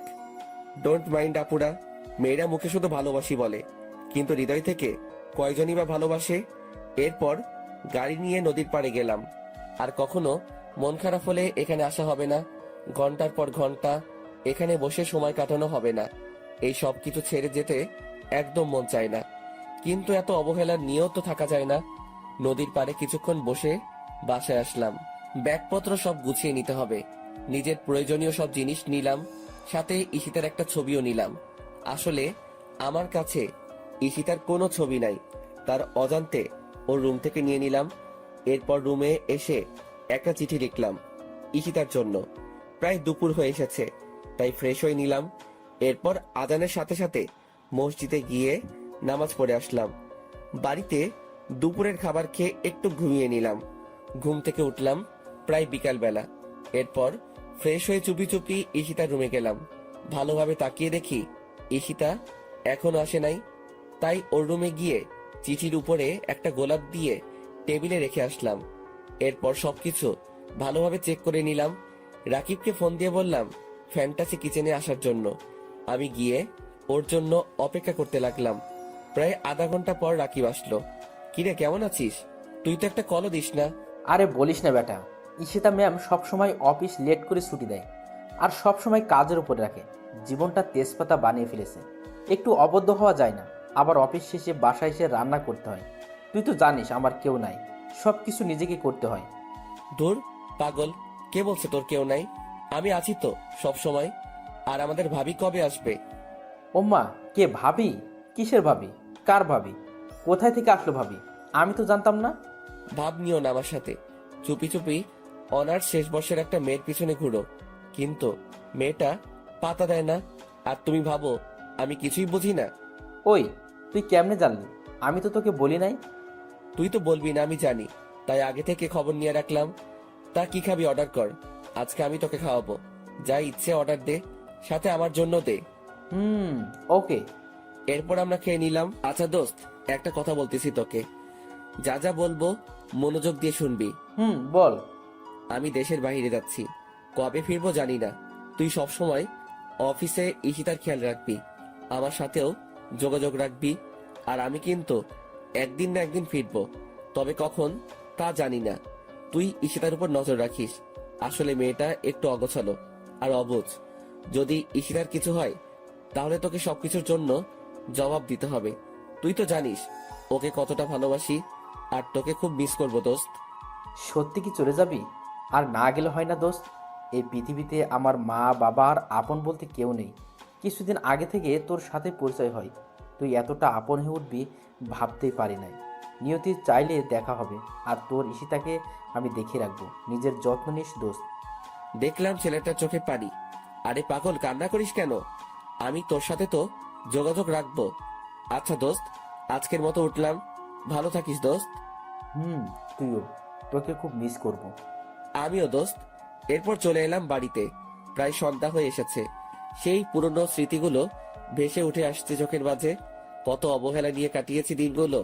হয়তো আমি চলে গেলে ওর কিছু আসে যায় না। ঈশিতা তো আমাকে ভালোই বাসে না, তাহলে আমার অনুপস্থিতিতে ওর কিছু আসবে যাবে না। রাত প্রায় 12টা বাজে। আমি ঘুমিয়ে আছি। হঠাৎ মোবাইলের আওয়াজে ঘুমটা ভেঙে গেল। মোবাইলের স্ক্রিনে তাকিয়ে দেখি দিশার নাম্বার। তাড়াতাড়ি করে রিসিভ করলাম। হ্যালো দিশা, কোথায় ছিলে তুমি সারাদিন? তুমি জানো আজকে কতবার তোমার মোবাইলে ট্রাই করছি, কিন্তু তুমি ফোনটা রিসিভ করো নাই কেন? কি হয়েছে, চুপ কেন? ওই পাশ থেকে ফুপিয়ে ফুপিয়ে কান্নার শব্দ আসছে। কি হয়েছে দিশা, চুপ করে আছো কেন? তোমার জন্য তোমাদের বাড়িতে গেছি, কিন্তু দরজায় তালা দেওয়া। কোথায় ছিলে? তোমাকে উত্তরটাও দেওয়া হয় নাই। হঠাৎ মোবাইলটা কেটে গেল। বুঝলাম না মেয়েটা হঠাৎ করে কোথায় উধাও হয়ে গেল। আবার ফোন দিয়ে কান্না করছে, কিন্তু কোনো কথা বলছে না। মেয়েটা এমন কেন করলো? এরপর আবার ঘুমিয়ে গেলাম। কালকে সকাল 8টা 30 ফ্লাইট, তাড়াতাড়ি উঠতে হবে। খুব সকালবেলায় ঘুমটা ভাঙলো। আমি তাড়াতাড়ি উঠে ফ্রেশ হয়ে নামাজ পড়তে চলে গেলাম। নামাজ পড়ে বাড়িতে ফিরে আসলাম। আন্টি রুমের পাশ দিয়ে উপরে যাওয়ার সময় আন্টি আমাকে ডাক দিলেন। আমি গিয়ে আন্টির পাশেই বসলাম। আন্টি এখনো নামাজের বিছানায় বসে আছে। আমি ওনার কাছে গিয়ে বসাতে আন্টি আলতো করে আমার কপালে একটা চুমু দিলেন। আন্টি কিছু বলবে নাকি? বাবা, চলে তো যাচ্ছিস আমাদের ছেড়ে। শেষবারের মতো না হয় খাইয়ে দেই নিজের হাতে তোকে।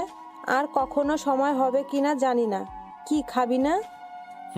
খাবো তো, তুমি নিয়ে আসো, আমি এইখানে আছি, মুচকি হেসে বললাম। এরপর আন্টি আমাকে নিজ হাতে খাইয়ে দিলেন। আমি চুপচাপ সবগুলো খেয়ে নিলাম। আর কখনো খাওয়া হবে কিনা জানি না, খেয়ে চলে আসলাম। এরপর সবকিছু ভালোভাবে প্যাক করে নিলাম। প্রায় 7টা 30 বেজে গেছে। আমি ধীরে ধীরে ঈশিতার রুমের দিকে গেলাম। অবাক হওয়ার বিষয়, ওর রুমের দরজাটা খোলা। আমি হালকা উকি দিলাম। ঘরে তো কেউই নাই। চিঠিটা এখনো টেবিলের উপর পড়ে আছে। শেষবারের মতো ঈশিতাকে দেখা হলো না। এরপর আমি ঈশিতার সাথে দেখা না দিয়ে গাড়ি নিয়ে এয়ারপোর্টের উদ্দেশ্যে বেরিয়ে পড়লাম। আমার সাথে আন্টি আঙ্কেল যাচ্ছেন আমাকে এগিয়ে দিতে। খেয়াল করলাম আন্টি পুরো রাস্তা মন খারাপ করে রয়েছেন। গাড়ি এসে থামলো এয়ারপোর্টের সামনে। এরপর আমি আঙ্কেলের থেকে সবকিছু বুঝে নিলাম। আমি আসার সময় আন্টি অনেক কান্না করতে লাগলো। আন্টি, তুমি যদি এইরকম কান্না করো তাহলে আমি কিভাবে যাব? এরপর আন্টি চোখের পানি মুছে নিলেন। আমি গিয়ে আন্টিকে বললাম, সময় মতো ওষুধ খাবে, নিজের প্রতি যত্ন নিবে, আঙ্কেলকে দেখে রাখবে, আর আমি তোমার সাথে প্রতিদিন কথা বলবো, তবে ঈশিতা যেন না জানতে পারে। আমার কথা শুনে আন্টি শুধু মাথা নাড়ালো। এরপর আমি ওদের কাছ থেকে বিদায় নিয়ে এয়ারপোর্টে ঢুকে পড়লাম। আবার কখন দেখা হবে জানা নেই, নিজের অজান্তেই চোখ ভিজে এলো। প্রিয় মানুষগুলো, প্রিয় দেশটি ছেড়ে চলে যেতে হবে বিদেশে। এরপর ঠিক সময় প্লেন টেক অফ করলো। তখন মন চাইছে প্লেনের জানালা ভেঙে নেমে যাই, কিন্তু তখন তো আর কোনো পথ খোলা ছিল না। এরপর তো তুমি সবই জানো অর্পা, আমার ইংল্যান্ডে আসা, তোমার সাথে পরিচয় হওয়া, পরিচয় থেকে বন্ধুত্ব। তুমি আমাকে কতটা ভালোবাসো ঠিক অনুভব করতে পারছি না। হয়তো আমি ঈশিতাকে যতটুকু ভালোবাসি তার থেকেও বেশি ভালোবাসি, আবার এর থেকে কমও হতে পারে। তুই জানো অর্পা, আমার প্রতিটা মুহূর্তে ঈশিতার কথা মনে পড়তো। খেয়াল করে দেখলাম মেয়েটা কান্না করছে আমার কথাগুলো শুনে।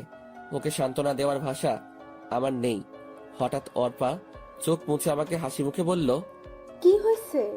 কেকটা কাটবে না নাকি খালি পেটে থাকতে হবে? নাও, তাড়াতাড়ি করো। এরপর আমি কেকটা কাটলাম আর বলতে লাগলাম, happy birthday to you, happy birthday dear Ishita. এরপর কেকটা একটু অর্পাকে খাইয়ে দিলাম। আমি আর নিজেকে সামলাতে পারছি না, বুক ফেটে কান্না আসছে। তাই আমি অর্পাকে ছাদে রেখেই নিচে চলে আসলাম। আজকে ঈশিতার জন্মদিন ছিল।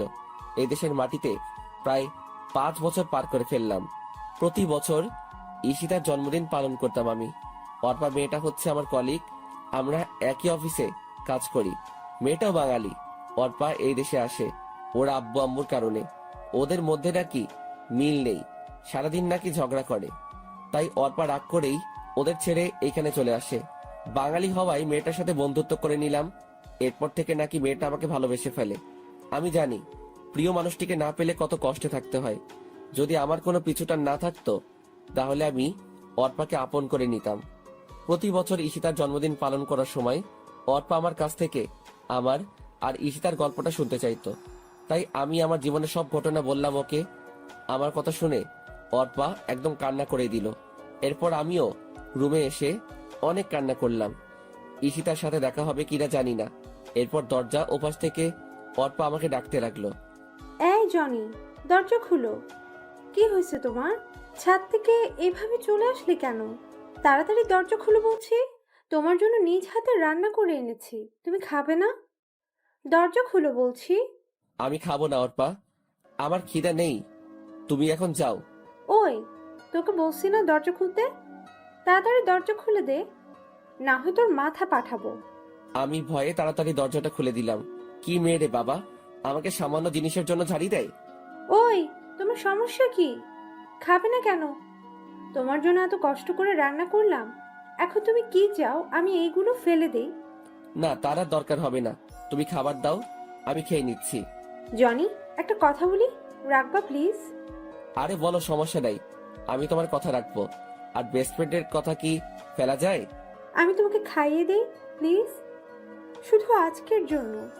আর কখনো তো সুযোগ হবে না, শুধু একটা বার প্লিজ। কি দিবে না? দাও, সমস্যা নাই। এরপর অর্পা আমাকে খাইয়ে দিল। মেয়েটা আমাকে এতটা ভালোবাসে আমি ভাবতেই অবাক হচ্ছি। শুধুমাত্র আন্টি ছাড়া আর কেউ আমাকে এইরকম ভালোবাসেনি। আর আজকে অর্পা। খাওয়া শেষ করে উঠে আমি সোফায় বসে রইলাম। এরপর অর্পা এসে আমার পাশে বসলো। জনি, একটা জিনিস চাইবো, দিবা? বলো, কি চাও? আমাকে একবার জড়িয়ে ধরবে প্লিজ? প্রেমিকা হিসেবে না, ফ্রেন্ড হিসেবে প্লিজ। তোমাকে তো আর আমি পাবো না, কিন্তু একটু জড়িয়ে ধরতে পারি? পারো। বলার সাথে সাথেই মেয়েটা এসে আমাকে জড়িয়ে ধরলো আর কান্না করে দিল। আমি কিছু বলছি না, কি বলবো আমি? আমার কাছে কি উত্তর আছে? আমি শুধু অর্পার মাথায় হাত রাখলাম। মেয়েটা আমাকে কত ভালোবাসে, কিন্তু আমি তো ওকে ভালোবাসতে পারবো না, কারণ আমি শুধু ঈশিতাকেই ভালোবাসি, আর কাউকে ঈশিতার স্থানটা দিতে পারবো না। এরপর অর্পা আমাকে ছেড়ে দিয়ে কান্না করতে করতে চলে গেল। আমি আর কোনো কিছু না ভেবে ঘুমিয়ে পড়লাম। চিন্তা করলাম পরশু দেশে ফিরে যাব। অনেক তো হলো এভাবে, এখন থেকে না হয় আমার নতুন করে অবহেলা পেতে শুরু করব। তবুও মনের ভিতর কোনো শূন্যতা অনুভব হবে না। এরপর সকালবেলা ঘুম থেকে উঠে ফ্রেশ হয়ে নিলাম, নাস্তা করে রেডি হয়ে অফিসে চলে আসলাম। সারাদিন অফিসে কাজ করে বাসায় আসলাম। অফিস থেকে আসার সময় অর্পাকে বলে দিলাম আমি কালকে বাংলাদেশে ফিরে যাব। ও যদি যেতে চায় তাহলে আমার সাথে যেতে পারে। আমার কথা শুনতে অর্পা খুশিতে রাজি হয়ে গেল। এরপর আমি সকালবেলায় সবকিছু গুছিয়ে নিলাম, অর্পাকে দিয়ে ওর অ্যাপার্টমেন্ট থেকে নিয়ে আসলাম। এয়ারপোর্টে সবকিছু চেক শেষে আমি প্লেনে এসে বসলাম। প্লেন তার যথাসময় চলতে শুরু করলো। প্রায় 4 ঘন্টা পর প্লেন এসে থামলো বাংলাদেশ এয়ারপোর্টে। নিজের দেশের মাটিতেই পা ফেলতেই সব ক্লান্তি দূর হয়ে গেল। এরপর একটা গাড়ি নিয়ে আমি আর অর্পা বাসায় চলে আসলাম। সেই চিরচেনা বাড়িটায় দরজায় দাঁড়িয়ে কলিং বেলে চাপ দিলাম। একটু পর আন্টি এসে দরজা খুলে দিলেন আর আমাকে দেখে ভীষণ অবাক হলেন। খুশিতে আত্মহারা হয়ে আমাকে জড়িয়ে ধরে কান্না করে দিলেন। আমি আন্টির সাথে কান্না করে দিলাম। প্রায় 4 বছর পর আবার আপন মানুষগুলোকে দেখতে পেলাম। কেমন আছো আন্টি? আগে ভালো ছিলাম না, তুই এসে গেছিস, এখন অনেকটা ভালো আছি। তুই কেমন আছিস? আমিও ভালো আছি। কি অবস্থা হয়েছে তোর? একদম শুকিয়ে গেছিস, ঠিক মতন খাবার খাস না। এতগুলো দিন পর আমাদের কথা মনে পড়লো। তোমাদের কথা তো ঠিকই মনে পড়ে। আন্টি ঈশিতা কোথায়? কেমন আছে ঈশিতা? ঈশিতা ওর ঘরে আছে। কেমন আছে তুই গিয়ে জিজ্ঞাসা কর। আর সাথে মেয়েটা কে বাবা? ওহ আন্টি, তোমাকে তো পরিচয় করিয়ে দেই নাই। ও হচ্ছে অর্পা, আমার ফ্রেন্ড। আর অর্পা, উনি হচ্ছে ঈশিতার আম্মু। তোমাকে তো বলেছি। কেমন আছেন আন্টি? আলহামদুলিল্লাহ ভালোই আছি। তুমি কেমন আছো? জি আন্টি, আমিও ভালো আছি। আন্টি আঙ্কেলকে তো দেখতে পাচ্ছি না। আঙ্কেল কোথায়? তোর আঙ্কেল অফিসের কাজে বাহিরে গেছে, আজকেই চলে আসবে। আর কতক্ষণ মেয়েটাকে বাহিরে দাঁড় করিয়ে রাখবি? ভিতরে আয়। আন্টি। অর্পা ভিতরে আসো। এরপর আমি আর অর্পা ভিতরে চলে গেলাম। অর্পাকে গেস্ট রুমটা দেখিয়ে দিলাম। এরপর আমি আমার রুমে চলে আসলাম। নিজের সেই রুমটাতে আবার অনেকগুলো দিন পর এলাম, কিন্তু অবাক হওয়ার বিষয়, আমার রুমটা একদম গোছানো, সবকিছু পরিষ্কার। মনে হয় কেউ প্রতিদিন এসে পরিষ্কার করে যায়। এত কিছু না ভেবে আমি ফ্রেশ হতে চলে গেলাম। এরপর নিচে নাস্তা করতে চলে গেলাম। সাথে অর্পাকে নিয়ে এলাম। মেয়েটা হয়তো লজ্জায় কোনো কিছু বলতে পারবে না। আন্টি আমাদেরকে নাস্তা দিলেন। আমি খেয়ে যাচ্ছি, কিন্তু গলা দিয়ে নামতেছে না। কারণ একটাই, ঈশিতা। আসার পর থেকে ঈশিতাকে দেখতেছি না। ব্যাপার কি? মেয়েটা কোথায় গেল? আন্টি ঈশিতা কোথায়? নাস্তা করবে না? আসার পর থেকে তো একবারও দেখলাম না। কি জানি বাবা কি হয়েছে, তুই যাওয়ার পর থেকে মেয়েটা একদম বদলে গেছে। ঠিক মতন খায় না, ঠিক মতন ঘুমায় না, অফিসে এবং কলেজে কোথাও যায় না। দিন দিন কেমন মৃত্যুর মুখে চলে যাচ্ছে। আন্টির কথা শুনে বুকটা কেঁপে উঠল। কি হয়েছে ঈশিতার? তবে কি ওর কোনো ক্ষতি হয়েছে? কেন হঠাৎ করে এইভাবে বদলে গেল? আন্টি, ঈশিতা এখন কোথায়? মনে হয় রুমেই আছে, সারাদিন নিজেকে রুমেই বন্দি করে রাখে। যা তো মেয়েটাকে ডেকে নিয়ে আয়। কে? আমি যাব? তুই যাইবি, এখন যা তো। এরপর আমি ধীরে ধীরে ঈশিতার রুমের দিকে পা বাড়ালাম। উপরে গিয়ে দেখি দরজাটা খোলা। আমি ঈশিতাকে অনেকবার ডাক দিলাম, উঠলো না। এরপর রুমের ভিতরে গিয়ে ঈশিতার খাটের পাশে গেলাম। মেয়েটা ছোট বাচ্চাদের মতো শুয়ে আছে, চুলগুলো মুখের উপরে। আমি আবার ডাক দিলাম। এইবার ঈশিতা চোখ ডলতে ডলতে উঠে গেল।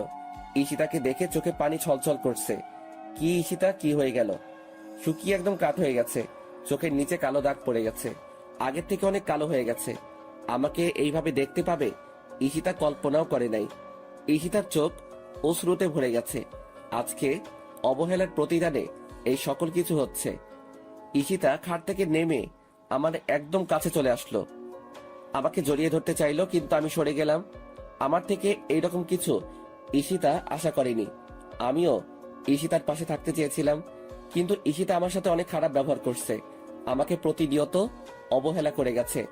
এখন এই সবকিছু ঈশিতাকে তিলে তিলে ভুগতে হবে। প্রিয় মানুষটি অবহেলা করলে তা কত কষ্টের, ঈশিতাকেও বুঝতে হবে। এখন থেকে আমি অবহেলা করব, আর ঈশিতা সবকিছু সহ্য করবে। আপনাকে আন্টি নিচে নাস্তা খেতে ডাকছে, তাড়াতাড়ি আসেন। জনি, দাঁড়াও, তোমাকে। আমি না শুনে চলে আসলাম, আর ঈশিতা ওইখানে হাঁটু গেড়ে বসে পড়লো। হয়তো বুঝতে পারছে তার কর্মের ফল ভুগছে। কান্না করতে লাগলো। আমি নিচে এসে নাস্তা করতে লাগলাম। এরপর ঈশিতাও এলো। আমি কিছু না বলে চুপচাপ নাস্তা খেয়ে যাচ্ছি, কিন্তু ঈশিতা নাস্তা না করে আমার দিকে তাকিয়ে আছে। ঈশিতাকে কষ্ট দেওয়ার জন্য আমি পুরোটা না খেয়ে চলে আসলাম। আমার এইরকম আচরণে ঈশিতা কষ্ট পেল।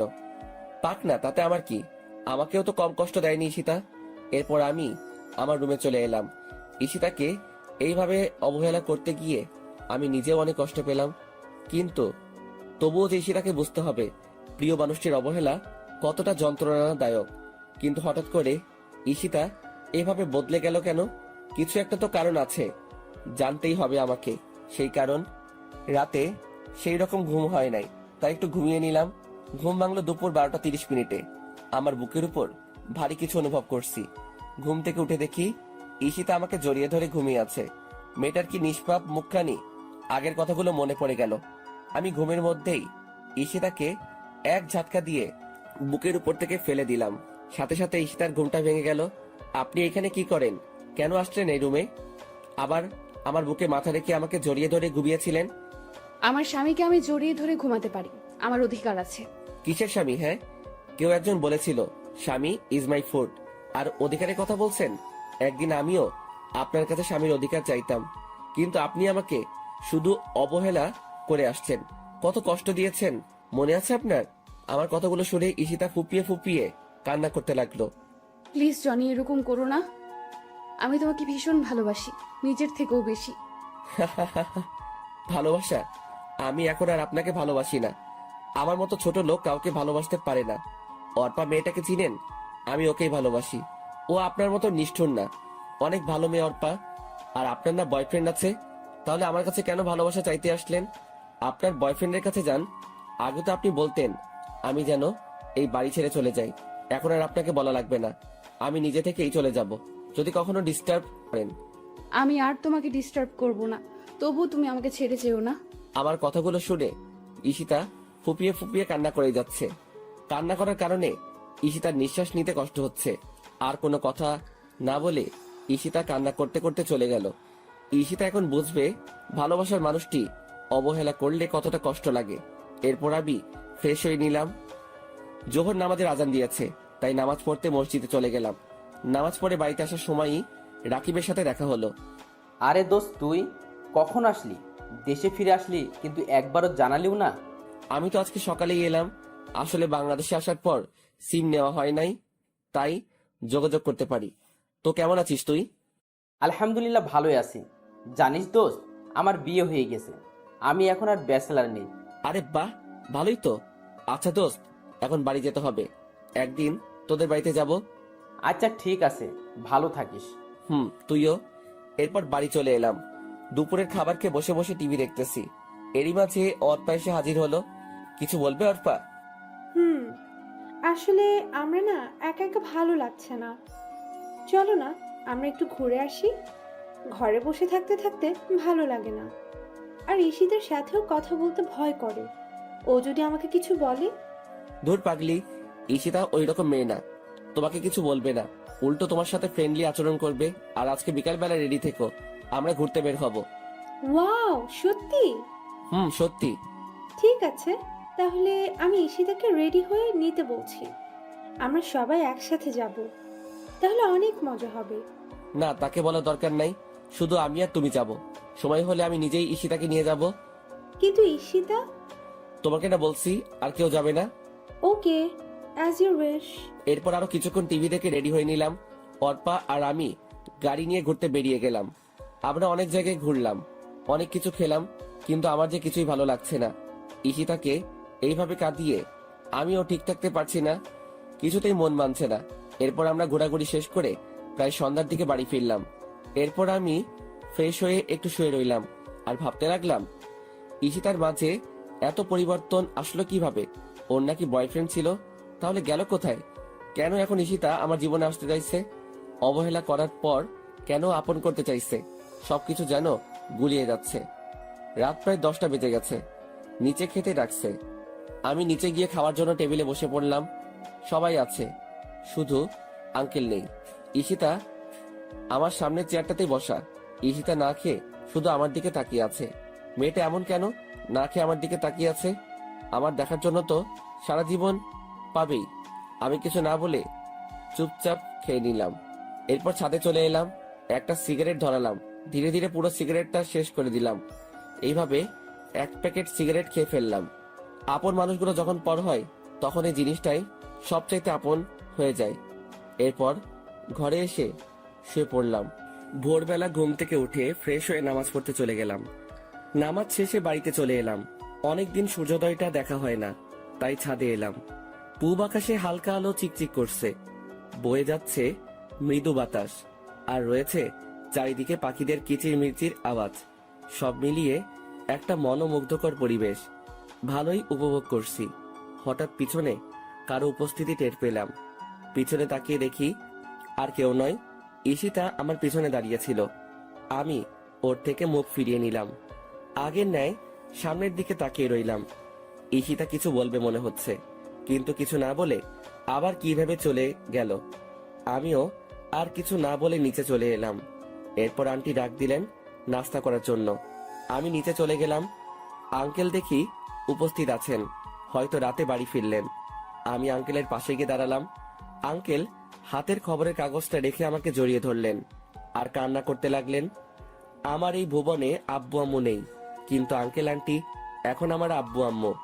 আমিও আঙ্কেলকে জড়িয়ে ধরে কান্না করতে লাগলাম। ওনারা না থাকলে হয়তো আমাকে একটা অস্তিত্বহীন জীবনযাপন করতে হতো। এইভাবে চলে আসলি, আমাদেরকে তো অন্তত একবার জানাতে পারতে। ভাবলাম সারপ্রাইজ দিব। কেমন হলো সারপ্রাইজটা? অনেক ভালো। এই কি অবস্থা হয়েছে তোর? কেন এমন করিস নিজের সাথে? অন্তত আমাদের কথা ভেবে না হয় শরীরের যত্ন নে। নিজের কথা তো কখনো ভাবিস না। তুই না থাকলে যে আমরা ভালো থাকতে পারি না, কেন বুঝিস না তুই? তোর বাবা মা তোকে আমাদের কাছে আমানত রেখে গেছে। তোর কিছু হলে ওরা যে কষ্ট পাবে জানিস। আমি কখনো তোর আব্বুকে কষ্ট থাকতে দিতে চাই না, সব সময় হাসি খুশি দেখতে চাইতাম। আঙ্কেল, এখন থেকে তোমার সব কথা মেনে চলবো। এখন সবাই নাস্তা করতে বসো, আর তোর সাথে যেই মেয়েটা এসেছে ওকে ডেকে নিয়ে আয়। আমরা সবাই একসাথে নাস্তা করব। আমি গিয়ে অর্পাকে নিয়ে আসলাম। ঈশিতা আগে থেকেই হাজির আছে। অর্পাকে আঙ্কেলের সাথে পরিচয় করিয়ে দিলাম। তারপর সবাই মিলে নাস্তা করতে লাগলাম। আঙ্কেল, আমি আজকে থেকে অফিসে যেতে চাই। এত তাড়াতাড়ি কেন? কয়েকটা দিন রেস্ট নে। এমনিতে অনেক দিন পর এসেছিস, সবার সাথে একটু সময় কাটা। না আঙ্কেল, বাড়িতে বসে থাকতে ভালো লাগে না। আচ্ছা বাবা, তুই যা ভালো বুঝিস কর। Thank you uncle. রুমে এসে অফিসে যাওয়ার জন্য রেডি হচ্ছি। ওই সময় অর্পা আমার রুমে এসে হাজির। কিছু বলবে নাকি? আসলে আমার না একা একা বাড়িতে ভালো লাগবে না, যদি তোমার সাথে নিয়ে যেতে। আচ্ছা, সমস্যা নাই, তুমি গিয়ে তৈরি হয়ে নাও, আমরা খুব তাড়াতাড়ি বের হব। ঠিক আছে। অর্পা চলে গেল আর আমি আবার তৈরি হতে ব্যস্ত আছি। এরপর তৈরি হয়ে গাড়িতে অর্পার জন্য অপেক্ষা করতেছি। এরপর অর্পা আসলো, আমি গাড়ি চালাতে শুরু করলাম। এরপর আমরা চলে এলাম অফিসে। আমি গিয়ে বসের কেবিনে বসলাম, অর্পাকে আমার সাথে নিয়ে আসলাম। এরপর আমি পিয়নকে দিয়ে রাকিবকে আমার কেবিনে ডেকে নিয়ে আসলাম। ফিরে আসবো নাকি? দোস্ত আয়, আর তোর অনুমতি লাগবো না, যখন ইচ্ছা তখন আসতে পারবি। তা বুঝলাম, কিন্তু বাকিরা কি ভাববে বল? বসকে তুই করে ডাকলে কেমন দেখায় না? আরে কে কি বললো আমার কিছু যায় আসে না। যেই জায়গায় আমার কোনো সমস্যা নাই, তাহলে তোর কি সমস্যা? আর আমি তোকে বস হিসেবে বলছি, তুই এখন থেকে আমাকে তুই করে বলবি। আচ্ছা ঠিক আছে, তা কিছু বলবি নাকি? বলবো তো, তাই তো ডাকলাম তোকে। কি কথা ছিল মনে আছে তো? কি কথা ছিল? ওই যে তোর বাড়িতে যাব আর বউটাকে দেখবো কোন সেই হতবাকি যে তোর মতো পাগলের খপ্পরে পড়েছে। রাকিব মুচকি এসে বলল, সমস্যা কি? তুই বললে এখনই চল, আর দেখে নিস কে আমার খপ্পরে পড়েছে। আরে এখন না, দুপুরে লাঞ্চ টাইমে যাব। এখন তো অফিসে অনেক কাজ আছে। আর পরিচয় হয়ে নে, ও হচ্ছে অর্পা, আমার সাথে বিদেশে আমার কলিগ ছিল। আর অর্পা, ও হচ্ছে আমার ফ্রেন্ড রাকিব। তোমাকে তো ওর কথা বলছি। হাউ ফানি দোস্ত, যার দেশে এত বড় একটা অফিস আছে সে কিনা অন্য একটা অফিসে কাজ করছে। হ্যালো, কেমন আছেন? হাই, আলহামদুলিল্লাহ ভালো আছি ভাইয়া। আপনি কেমন আছেন ভাইয়া? আলহামদুলিল্লাহ ভালো। ওই সাইলেন্সারটার সাথে কিভাবে ফ্রেন্ডশিপ করলেন? সারাদিন তো মন মরা হয়ে বসে থাকতো। আমার মনে হয় বিদেশেও ওই রকম করেছে। হুম, ঠিক বলছেন। শুধু কাজের সময় কাজ করতো আর সারাদিন বসে বসে সময় কাটিয়ে দিত। আমি ওদের কথাগুলো শুনছি আর মিট মিট করে হাসছি। পাগলগুলা বলে কি, সব সময় হাসি খুশি থাকার চেষ্টা করেও থাকতে পারতাম না। কেন জানি কিসের একটা শূন্যতা অনুভব হতো। এরপর রাকিব চলে যায়। আমি বসে বসে কাজ করতে লাগলাম আর অর্পা বসে বসে ফ্রি ফায়ার খেলতে লাগলো। বুঝি না মেয়েটা এই গেমটা কেমনে খেলা শিখলো। আমার থেকেও ভালো খেলতে পারে, তাই তো সবসময় আমার স্কোয়াডে রাখি। কাজ করতে করতে দুপুরের খাওয়ার সময় হয়ে গেল, কিন্তু আমি এখনো কাজ করতে লাগলাম। অনেক কাজ পড়ে আছে। কিরে চল, আর কতক্ষণ অপেক্ষা করব? আমার কিন্তু ভীষণ খিদা লাগছে। কাজ এখন বন্ধ রাখ। ওই বেটা পেটু, সবসময় খাই খাই করিস কেন? একটু অপেক্ষা কর, আমি কাজগুলো সেরে ফেলি। আচ্ছা তুই তাড়াতাড়ি কর, আমি আমার ডেস্কে আসি। কাজ শেষ হইলে আমার ডেকে নিস। এরপর রাকিব চলে গেল। আমি কাজে মনোযোগ দিলাম। প্রায় 15 মিনিট পর কাজ শেষ হয়ে এসেছে। এরপর আমি অর্পাকে সাথে নিয়ে রাকিবের সাথে তাদের বাড়িতে উদ্দেশ্যে রওনা হলাম। আমি আর রাকিব কথা বলতে বলতে যেতে লাগলাম। প্রায় কিছু সময় রাকিবের বাড়িতে চলে এলাম। বাড়িটা আমার আগে থেকে চেনা। এরপর আমরা গাড়ি থেকে নেমে গাড়িটা পার্ক করিয়ে নিলাম। রাকিব গিয়ে দরজায় নক করলো। প্রায় কিছু সময় পর দরজা খুলে দিল। ভিতর দিকে তাকিয়ে আমি বড়সড় একটা ধাক্কা খেলাম। ও এখানে কি করে? আরে দিশা, তুমি এখানে? মানে কিভাবে হলো এইসব? রাকিব, তুইও তো কিছু বলিস নাই। ঘরে চল, তারপর সব বলবো। আগে খেয়ে নে, তারপর সবাই বসে কথা বলবো। আর অফিসে এখন দেরি করে গেলেও কিছু হবে না, সব জানতে পারবি। কেন তোকে কিছু বলি নাই? কেন তোর কাছ থেকে এত কিছু লুকিয়ে রাখলাম? এখন চল। এরপর আমরা ভিতরে গেলাম। ফ্রেশ হয়ে চলে এলাম খাওয়ার রুমে। তবে দিশা মেয়েটাকে আজকে অনেক খুশি দেখাচ্ছে। আমিও অনেক খুশি। মেয়েটা অন্তত একটা ভালো মানুষকে তো পেলো। কিন্তু ওই শালা রাকিব তো অন্য মেয়েকে ভালোবাসতো। তাহলে ওই মেয়েটার কি হলো? সবকিছু কেমন গুলিয়ে যাচ্ছে। কিরে, এত কি ভাবিস? সব কিছু জানতে পারবি। এখন খেয়ে নে। আর কতক্ষণ অপেক্ষা করব? ভীষণ ক্ষুধা লাগছে। আমি মুচকি হেসে ওর কথায় সম্মতি জানালাম। এরপর আমরা সবাই খেতে বসে গেলাম। বাহ, মেয়েটার হাতের রান্না তো অনেক ভালো। পেট পুড়ে খেলাম। এরপর আমি একটু ছাদে এলাম। হাতে একটা সিগারেট নিলাম। সিগারেটটা ধরিয়ে টানতে লাগলাম। অবশ্যই আমি আগে এইসব ছাইপাস খেতাম না। এখন কেমনে যে এইসব ছাইপাস আপন হয়ে গেছে। হঠাৎ পিছনে কারো উপস্থিতি টের পেলাম। তাকিয়ে দেখি রাকিব দাঁড়িয়ে আছে। কিরে, একা একা খাবি নাকি? তুই এত স্বার্থপর কেন? আমাকেও দে। শেয়ার করলে কি হয় তোর? দে না দোস্ত। তুই আবার কবে থেকে এইসব খাস? আগে তো জানতাম না। আর আমি শেয়ার করতে পারবো না। পারলে পুরোটা খা, আমি অর্ধেক শেয়ার করতে পারবো না। আচ্ছা পুরোটাই দে, আমার এইসব অভ্যাস আছে। আগে যে কত খাইছি। আমি প্যাকেট থেকে একটা সিগারেট বের করে দিলাম। শালা জ্বালাতে পারছে না। আর ওনার নাকি অভ্যাস আছে। কিরে, পারছি না তো। শালাকে সিগারেট দিলি? সেই কখন থেকে চেষ্টা করেই যাচ্ছি, কিন্তু কিছুতেই জ্বলছে না। আবাল মার্কা সিগারেট। তুমি আমার কত জানো? সিগারেট মুখে নিয়ে জ্বালাতে হয়, হাতে রেখে না। ওনার নাকি আবার অভ্যাস আছে। না পারলে খাইস না। আরে দে তো। তুই পারলে আমি পারবো না কেন? আমি ঠিকই পারবো। তাড়াতাড়ি কর, পরে কিন্তু দিশা চলে আসবে। তখন কিন্তু আমি নিজের দিশাহারা হয়ে যাব। এত ভয় পাইলে খাও কেন? না খেলেই তো চলে। আরে ভাই, দিবি তুই? বক বক না করে তাড়াতাড়ি সিগারেট জ্বালা। আমি আর কিছু না বলে সিগারেটটা জ্বালিয়ে দিলাম। শালা প্রথম টান দিয়ে কাশতে শুরু করলো। ও যদি আগে থেকে সিগারেট টানতো তাহলে তো এমন হতো না। বুঝলাম না ব্যাপারটা। এরপর ধীরে আরো একটু শেষ করলো। এখন দেখি রাকিবের চোখ দিয়ে পানি পড়তে লাগলো। আমি বুঝে গেলাম রাকিব আগে কখনো সিগারেট খাই নাই।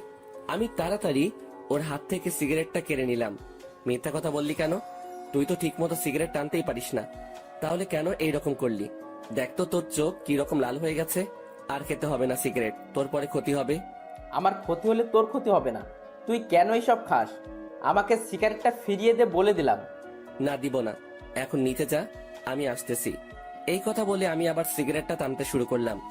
রাকিব এসে আমাকে জড়িয়ে ধরে কান্না করে দিল। বুঝলাম না ছেলেটার কাহিনী। প্রথমত সিগারেট খেতে না পেরেও মিথ্যা বলে আমার থেকে সিগারেট নিল। এখন আবার কান্না করতে লাগলো। কিরে, কান্না করিস কেন? কান্না থামা বেটা। কি হয়েছে বল আমাকে। দিশার সাথে ঝগড়া করলো নাকি? চল আমার সাথে, আজকে দিশার খবর আছে। এত বড় সাহস, আমার বন্ধুর সাথে ঝগড়া করে? চল তুই আমার সাথে। দিশা নয়, আমার এই কান্নার কারণ তুই। মানে আমি কি করলাম? কোনো ভুল করলাম নাকি? বল তাহলে। আমি ভুলটা শুধরানোর চেষ্টা করব। তবু তুই কান্না করিস না দোস্ত। অনেক বড় ভুল করছিস। তোকে নিয়ে আমার অনেক চিন্তা হয়, কখন জানি কি হয়ে যায়। তোকে আমার একটা কথা রাখতে হবে, আমার কসম দিয়ে বললাম। আরে চিন্তা করিস কেন, বলবি তো, আর আমি তোর সব কথা রাখবো। শুধু কি করতে হবে বল। তুই সিগারেট খাওয়া ছেড়ে দে দোস্ত, তোকে হারাতে চাই না আমি। যখন এই শহরে আমার কেউ ছিল না, তখন তুই আমার পাশে ছিলি, নিজের ভাইয়ের মতো আমার সাথে চলতি। আমি চাই না তোর কিছু হোক। আমি দিশার চাইতে তোকে বেশি ভালোবাসি দোস্ত। দিশা গেলে ওর মতো আরও অনেক মেয়ে পাবো, কিন্তু তোর মতো বন্ধু পাবো না। আর আমি দিশাকে ভালোবাসি না যে তাও না, আমি দিশাকে অনেক ভালোবাসি, কিন্তু তোর থেকে কম। আর আমি কখনো সিগারেট খাই নাই। সিগারেট ধোয়া আমার নাকে লাগলেই চোখ লাল হয়ে যায়, এরপর চুলকাতে শুরু করে। ভীষণ ভয় পাই সিগারেটের গন্ধটাকে। প্লিজ দোস্ত, এসব খাওয়া ছেড়ে দে। আমি চাই না তোর কিছু হোক, তোকে হারাতে চাই না। আরে পাগল, তুই এত ইমোশনাল কেন? এখন থেকে তোকে কথা দিলাম, আর কখনো এইসব খাবো না। এখন কান্না থামা বেটা, মেয়েদের মতো কান্না করতে হবে। আর আমি কোথাও যাব না তোকে ছেড়ে, তবে বাসর ঘর হলে ভিন্ন কথা। আমার কথা শুনে রাকিব আওয়াজ করে হেসে দিল। আমি রাকিবকে হাসানোর জন্যই এই কথা বলেছি। এরপর সিগারেটটা ফেলে দিয়ে রাকিবকে নিয়ে নিচে চলে আসলাম। এরপর দুইজন পাশাপাশি ভালোভাবে ফ্রেশ হয়ে নিলাম, যাতে সিগারেট গন্ধ আমাদের শরীরে না থাকে। এরপর সবাই মিলে ড্রয়িং রুমে বসে পড়লাম। অর্পাও ছিল আমাদের সাথে। রাকিব বলতে শুরু করলো, তুই বিদেশ যাওয়ার 2 দিন আগে আমি অফিসে বসে দিশার ফটোগুলো দেখতেছি। ওই সময় ঈশিতা ম্যাম আমাকে তার কেবিনে যেতে বলল। আমিও চলে গেলাম ম্যামের কেবিনে। যখন ভিতরে গেলাম তখন ঈশিতা ম্যাম আমাকে বলল, রাকিব সাহেব, আপনি অফিস টাইমে কার ফটো দেখতেছেন? মেয়েটাকে? আপনি কিভাবে দেখলেন ম্যাম? আমি সিসি ক্যামেরায় দেখেছি। ভয় নেই, বলেন মেয়েটা আপনার কি হয়? আমি কিছু মাইন্ড করব না। আর আপনি না দাঁড়িয়ে থেকে বসেন, আর এই নেন টিস্যু। এই এসির মধ্যেও ঘামাচ্ছেন কেন? বললাম তো ভয় পেতে হবে না, ফ্রেন্ড হিসেবে বলুন। আসলে আমি ওই মেয়েটাকে ভীষণ ভালোবাসি, কিন্তু কখনো বলে উঠতে পারিনি। আর কখন বলতে পারবো কিনা জানি না। তখন ঈশিতা ম্যাম আমার হাত থেকে মোবাইলটা নিয়ে দিশার ফটোগুলো দেখতে লাগলো। এরপর ঈশিতা ম্যাম বলল, আমি যা ভেবেছিলাম তাই হলো। এই মেয়েটার নাম হলো দিশা, আমার বেস্ট ফ্রেন্ড। অনেক ভালো একটা মেয়ে, কিন্তু আপনি ওর ফটো কোথায় পেলেন আর কিভাবে চিনেন? আমি ফেসবুক থেকে ওর ফটোগুলো পেলাম কাছে, এখন ওর নাম জানতে পারলাম। আর আপনার মেয়ে ওর নামটাও জানতাম। ওর ফেসবুক আইডির নাম ছিল নীল প্রজাপতি। আর ওকে সবসময় আমার বাড়ির সামনে দিয়ে কলেজে যেতে দেখতাম, কিন্তু ভয়ে কখনো কথা বলে উঠতে পারি নাই। আপনার বেস্ট ফ্রেন্ডকে মনে হয় আর পাওয়া হবে না। কেন পাওয়া হবে না? আপনি কি ওকে বিয়ে করতে চান? নির্ভয়ে বলুন, সবকিছু আমি দেখছি। তা তো অবশ্যই চাই, কিন্তু আপনার ফ্রেন্ড কি রাজি হবে? দূর থেকে ভালোবেসে গেলে কি হয়? আরে আপনি চিন্তা করছেন কেন? মনে করুন এখন থেকে আপনার এই বোন আপনার বিয়ের দায়িত্ব নিল। কি দিবেন না? ঈশিতার কথা শুনে আমি অনেক অবাক হলাম। আমি ভাবতে থাকলাম, এই মেয়েটা এই রকম কেন? আমার সাথে কি সুন্দর আচরণ করছে, কিন্তু তোর সাথে খারাপ আচরণ করে কেন? মেয়েটাকে তো দেখে খারাপ মনে হয় না। তারপর কি হলো? তারপর আমি ঈশিতা ম্যামকে দায়িত্ব দিয়ে দিলাম, আর উনি বলছেন দিশার সাথে নাকি আমার কথা বলিয়ে দেবে। এরপর আমি ওইখান থেকে চলে আসলাম। বাকিটা দিশার থেকে শুনেন। তারপর কি হলো? বলছি, তুমি বিদেশে যাওয়ার 2 দিন আগে ঈশিতা আমাদের বাড়িতে আসে। আমি কলেজে যাওয়ার জন্য প্রস্তুত হচ্ছি, ওই সময় ঈশিতা আমার কাছে আসলো। কিরে ঈশিতা, কখন আসলি? এখানে আয়, বস। এসেছি, তোর জন্য একটা খবর আছে। আজকে আর কলেজে যেতে হবে না। আরো এমন একটা খবর দেব তুই ভাবতেও পারবি না। তোর জন্য 2টা নিউজ আছে। কি নিউজ শুনি? তাও আবার একটা না 2টা নিউজ আছে? কিন্তু কলেজে তো যেতে হবে, গুরুত্বপূর্ণ কাজ আছে। আরে ছাড় তো কাজ, আজকে না গেলে কিছুই হবে না। এখন বলতেছি সব শোন। তোকে একটা ছেলে ভালোবাসে। ছেলেটা ভীষণ হ্যান্ডসাম, আমার অফিসেই কাজ করে। আর বড় কথা হচ্ছে ও জনির বেস্ট ফ্রেন্ড। অনেক ভালো ছেলে। আমি যতটুকু জানি ওর এই পৃথিবীতে কেউ নেই। তোকে ভীষণ সুখে রাখবে। রাজি হয়ে যা দোস্ত, আমি বিয়ের সব কিছুর ব্যবস্থা করছি। শুধু তুই রাজি হলেই হবে। আর রাজি না হয়েও পারবি না। ছেলে কিন্তু অনেক সুন্দর আর ভালো। সবই বুঝলাম, কিন্তু আমাকে দেখলো কিভাবে? আর ছেলেটার নাম কি? তুই নাকি প্রতিদিন কলেজে যাওয়ার সময় ওর বাড়ির সামনে দিয়ে যাইতি, তখন থেকে তোকে ভালোবেসে ফেলে। আর ফেসবুক থেকে তোর অনেকগুলো ফটো নিছে। আর ছেলেটার নাম রাকিব। কিন্তু কিভাবে সম্ভব? কেন সম্ভব নয়? ও তোর জন্য একদম পারফেক্ট। আর বললাম না তোকে দারুণ একটা খবর দিব, তাহলেও আমিও জনিকে ভালোবাসি। হোমা, তাই নাকি? তা কবে থেকে ভালোবাসিস? তাহলে এত এইভাবে অবহেলা করলি কেন? কেন এত অপমান করলি? জানিস, ছেলেটা ভীষণ ভালো। আমি ওকে একদিন ভালোবাসার কথা বললাম, কিন্তু জনি আমাকে তখন গ্রহণ করে নাই। তার একমাত্র কারণ সে তোকে নিজের জীবনের চাইতেও বেশি ভালোবাসতো, আর এখনো বাসে। শুধু তুই বুঝিস নাই জনির ভালোবাসা। এত অবহেলা অপমান করার পরেও কেন জনি তোর কাছে পড়ে আছে জানিস? শুধু তোকে ভালোবাসে বলে। কিন্তু তার প্রতিদান ছেলেটাকে কি দিলি? শুধু অবহেলা আর অপমান ছাড়া। তাই এখনো সময় আছে, জনের কাছে ক্ষমা চেয়ে নে আর একসাথে নতুন জীবন শুরু কর। ক্ষমা তো চাইবো, কিন্তু এখন না। ওর জন্মদিনে ওকে সারপ্রাইজটা দিব। জনির জন্মদিনে আমার ভালোবাসা হবে ওর প্রথম উপহার। সবকিছু ভুলে কাছে টেনে নিব, আর কখনো কষ্ট দিব না। শুধু দিনটার অপেক্ষায় আছি। তাই ভালো হবে। কিন্তু হঠাৎ করে এত পরিবর্তন আসলো কোথা থেকে? কি হয়েছে একটু বলবি প্লিজ? যে তুই কিনা জনের নাম শুনলেই রাগে আগুন হয়ে যেতি, আজ সেই তুই কিভাবে এত বদলে গেলি? নিশ্চয়ই কোনো কারণ আছে। কারণটা কি বলবি প্লিজ? সময় হলে ঠিক সব জানতে পারবি। এখন রেডি হয়ে নে, আজকে আমার সাথে তোকে যেতে হবে। রাকিব তোর জন্য অপেক্ষা করছে। সবই বুঝলাম, অন্তত তুই তো আমাকে জানাতে পারতি রাকিব। আমি যদি জানতাম তাহলে সত্যি সব কিছু জানাতাম।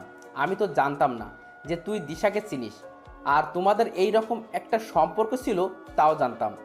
আর বড় কথা, তুই তো ঈশিতাকে কিছু না বলে চলে গেলি বিদেশে, একবারও জানানো দরকার মনে করলি না। কিন্তু আমি একটা বিষয় বুঝতেই পারছি না, ঈশিতার এত পরিবর্তন হলো কেন? এর পিছনে কোনো কাহিনী আছে? আচ্ছা দোস্ত, তাহলে এখন উঠি, অনেক সময় হয়ে গেছে। ঠিক আছে, আমি কালকে অফিস যেতে পারবো না। দিশার সাথে একটু সময় কাটাতে চাই। প্লিজ দোস্ত, শুধু কালকের জন্য ছুটি চাই। শুধু কালকে না, তোকে 1 সপ্তাহ ছুটি দিলাম, যত পারিস সময় কাটা। তবে ছুটি শেষে চলে আসিস। দিশার খেয়াল রাখিস, কখনো কষ্ট দিস না। আর দিশা আমার বন্ধুটা কিন্তু সাদাসিধে আর ইমোশনাল, তাই কখনো ওকে অবহেলা বা ইগনোর করিও না। আর তুমি আমাকে ক্ষমা করে দিও জনি। জানি আমার এই অপরাধের ক্ষমা নেই। ঈশিতাকে আর কষ্ট না দিয়ে কাছে টেনে নাও। অনেক কষ্ট আছে মেয়েটা। তুমি তো জানো, প্রিয় মানুষটির দেওয়া অবহেলা মৃত্যুর সমান। যদি বেশি ইগনোর করো ঈশিতাকে, তাহলে জীবনে তাকে হারিয়ে ফেলতে পারো। আরে ক্ষমার কি আছে? আমি তো চাইতাম তোমার জীবনে এমন কেউ আসুক যে সবসময় তোমাকে ভালোবাসবে, সুখে রাখবে। আর দেখো, পেয়ে গেলে বিশ্বস্ত মানুষটাকে। আর রাকিবও পেয়ে গেল তার ভালোবাসার মানুষটিকে। আর আমাদের বাড়ি আবার আসবে, কিন্তু পরের বার যেন ঈশিতাকে সাথেই দেখি। মুচকি এসে বললাম, দেখবে। তাহলে এখন আসি। এরপর অর্পাকে নিয়ে চলে এলাম বাড়িতে। তবে আজকে আমি ভীষণ খুশি। ঈশিতা আমাকে আরো 4 বছর আগে থেকে ভালোবাসতো, কিন্তু এত তাড়াতাড়ি ঈশিতাকে কাছে টেনে নিলে হবে না। ওকে ভালোভাবে বুঝতে হবে আপনজনের অবহেলা সহ্য করা কতটা যন্ত্রণাদায়ক। এরপর আমি ফোন করে বলে দিলাম অফিস যেন আজকে 4টায় ছুটি দিয়ে দেয়। ভালো লাগছে না, তাই রুমে বসে আছি। হঠাৎ কোথায় থেকে ঈশিতা আমার রুমে এসে হাজির। আপনি এখানে কেন? চলে যান আমার রুম থেকে। আপনাকে দেখলে আমার শরীরটা জ্বালা করে, অসহ্য লাগে আপনাকে। কি চান এখানে? এইভাবে কথা বলছো কেন? আমি তো তোমার বউ। মাফ করে দাও না প্লিজ আমাকে। কখনো তোমাকে কষ্ট দেব না, প্লিজ। ভীষণ ভালোবাসি তোমায়। তোমাকে ছাড়া আমার একটা দিনও ভাবা কষ্টকর। তোমাকে যে হৃদয়ের গোপন কুঠিরেতে বেঁধে ফেলেছি। যদি দূরে যেতে চাও, তাহলে আমার কলিজা ছিঁড়ে যেতে হবে। তখন হয়তো আমি একটা জীবন্ত লাশ হয়ে যাব। মাফ করব, তাও আবার আপনাকে? অসম্ভব। কখনো আমি আপনাকে মাফ করব না। আর কি বললেন? ভালোবাসেন আমাকে?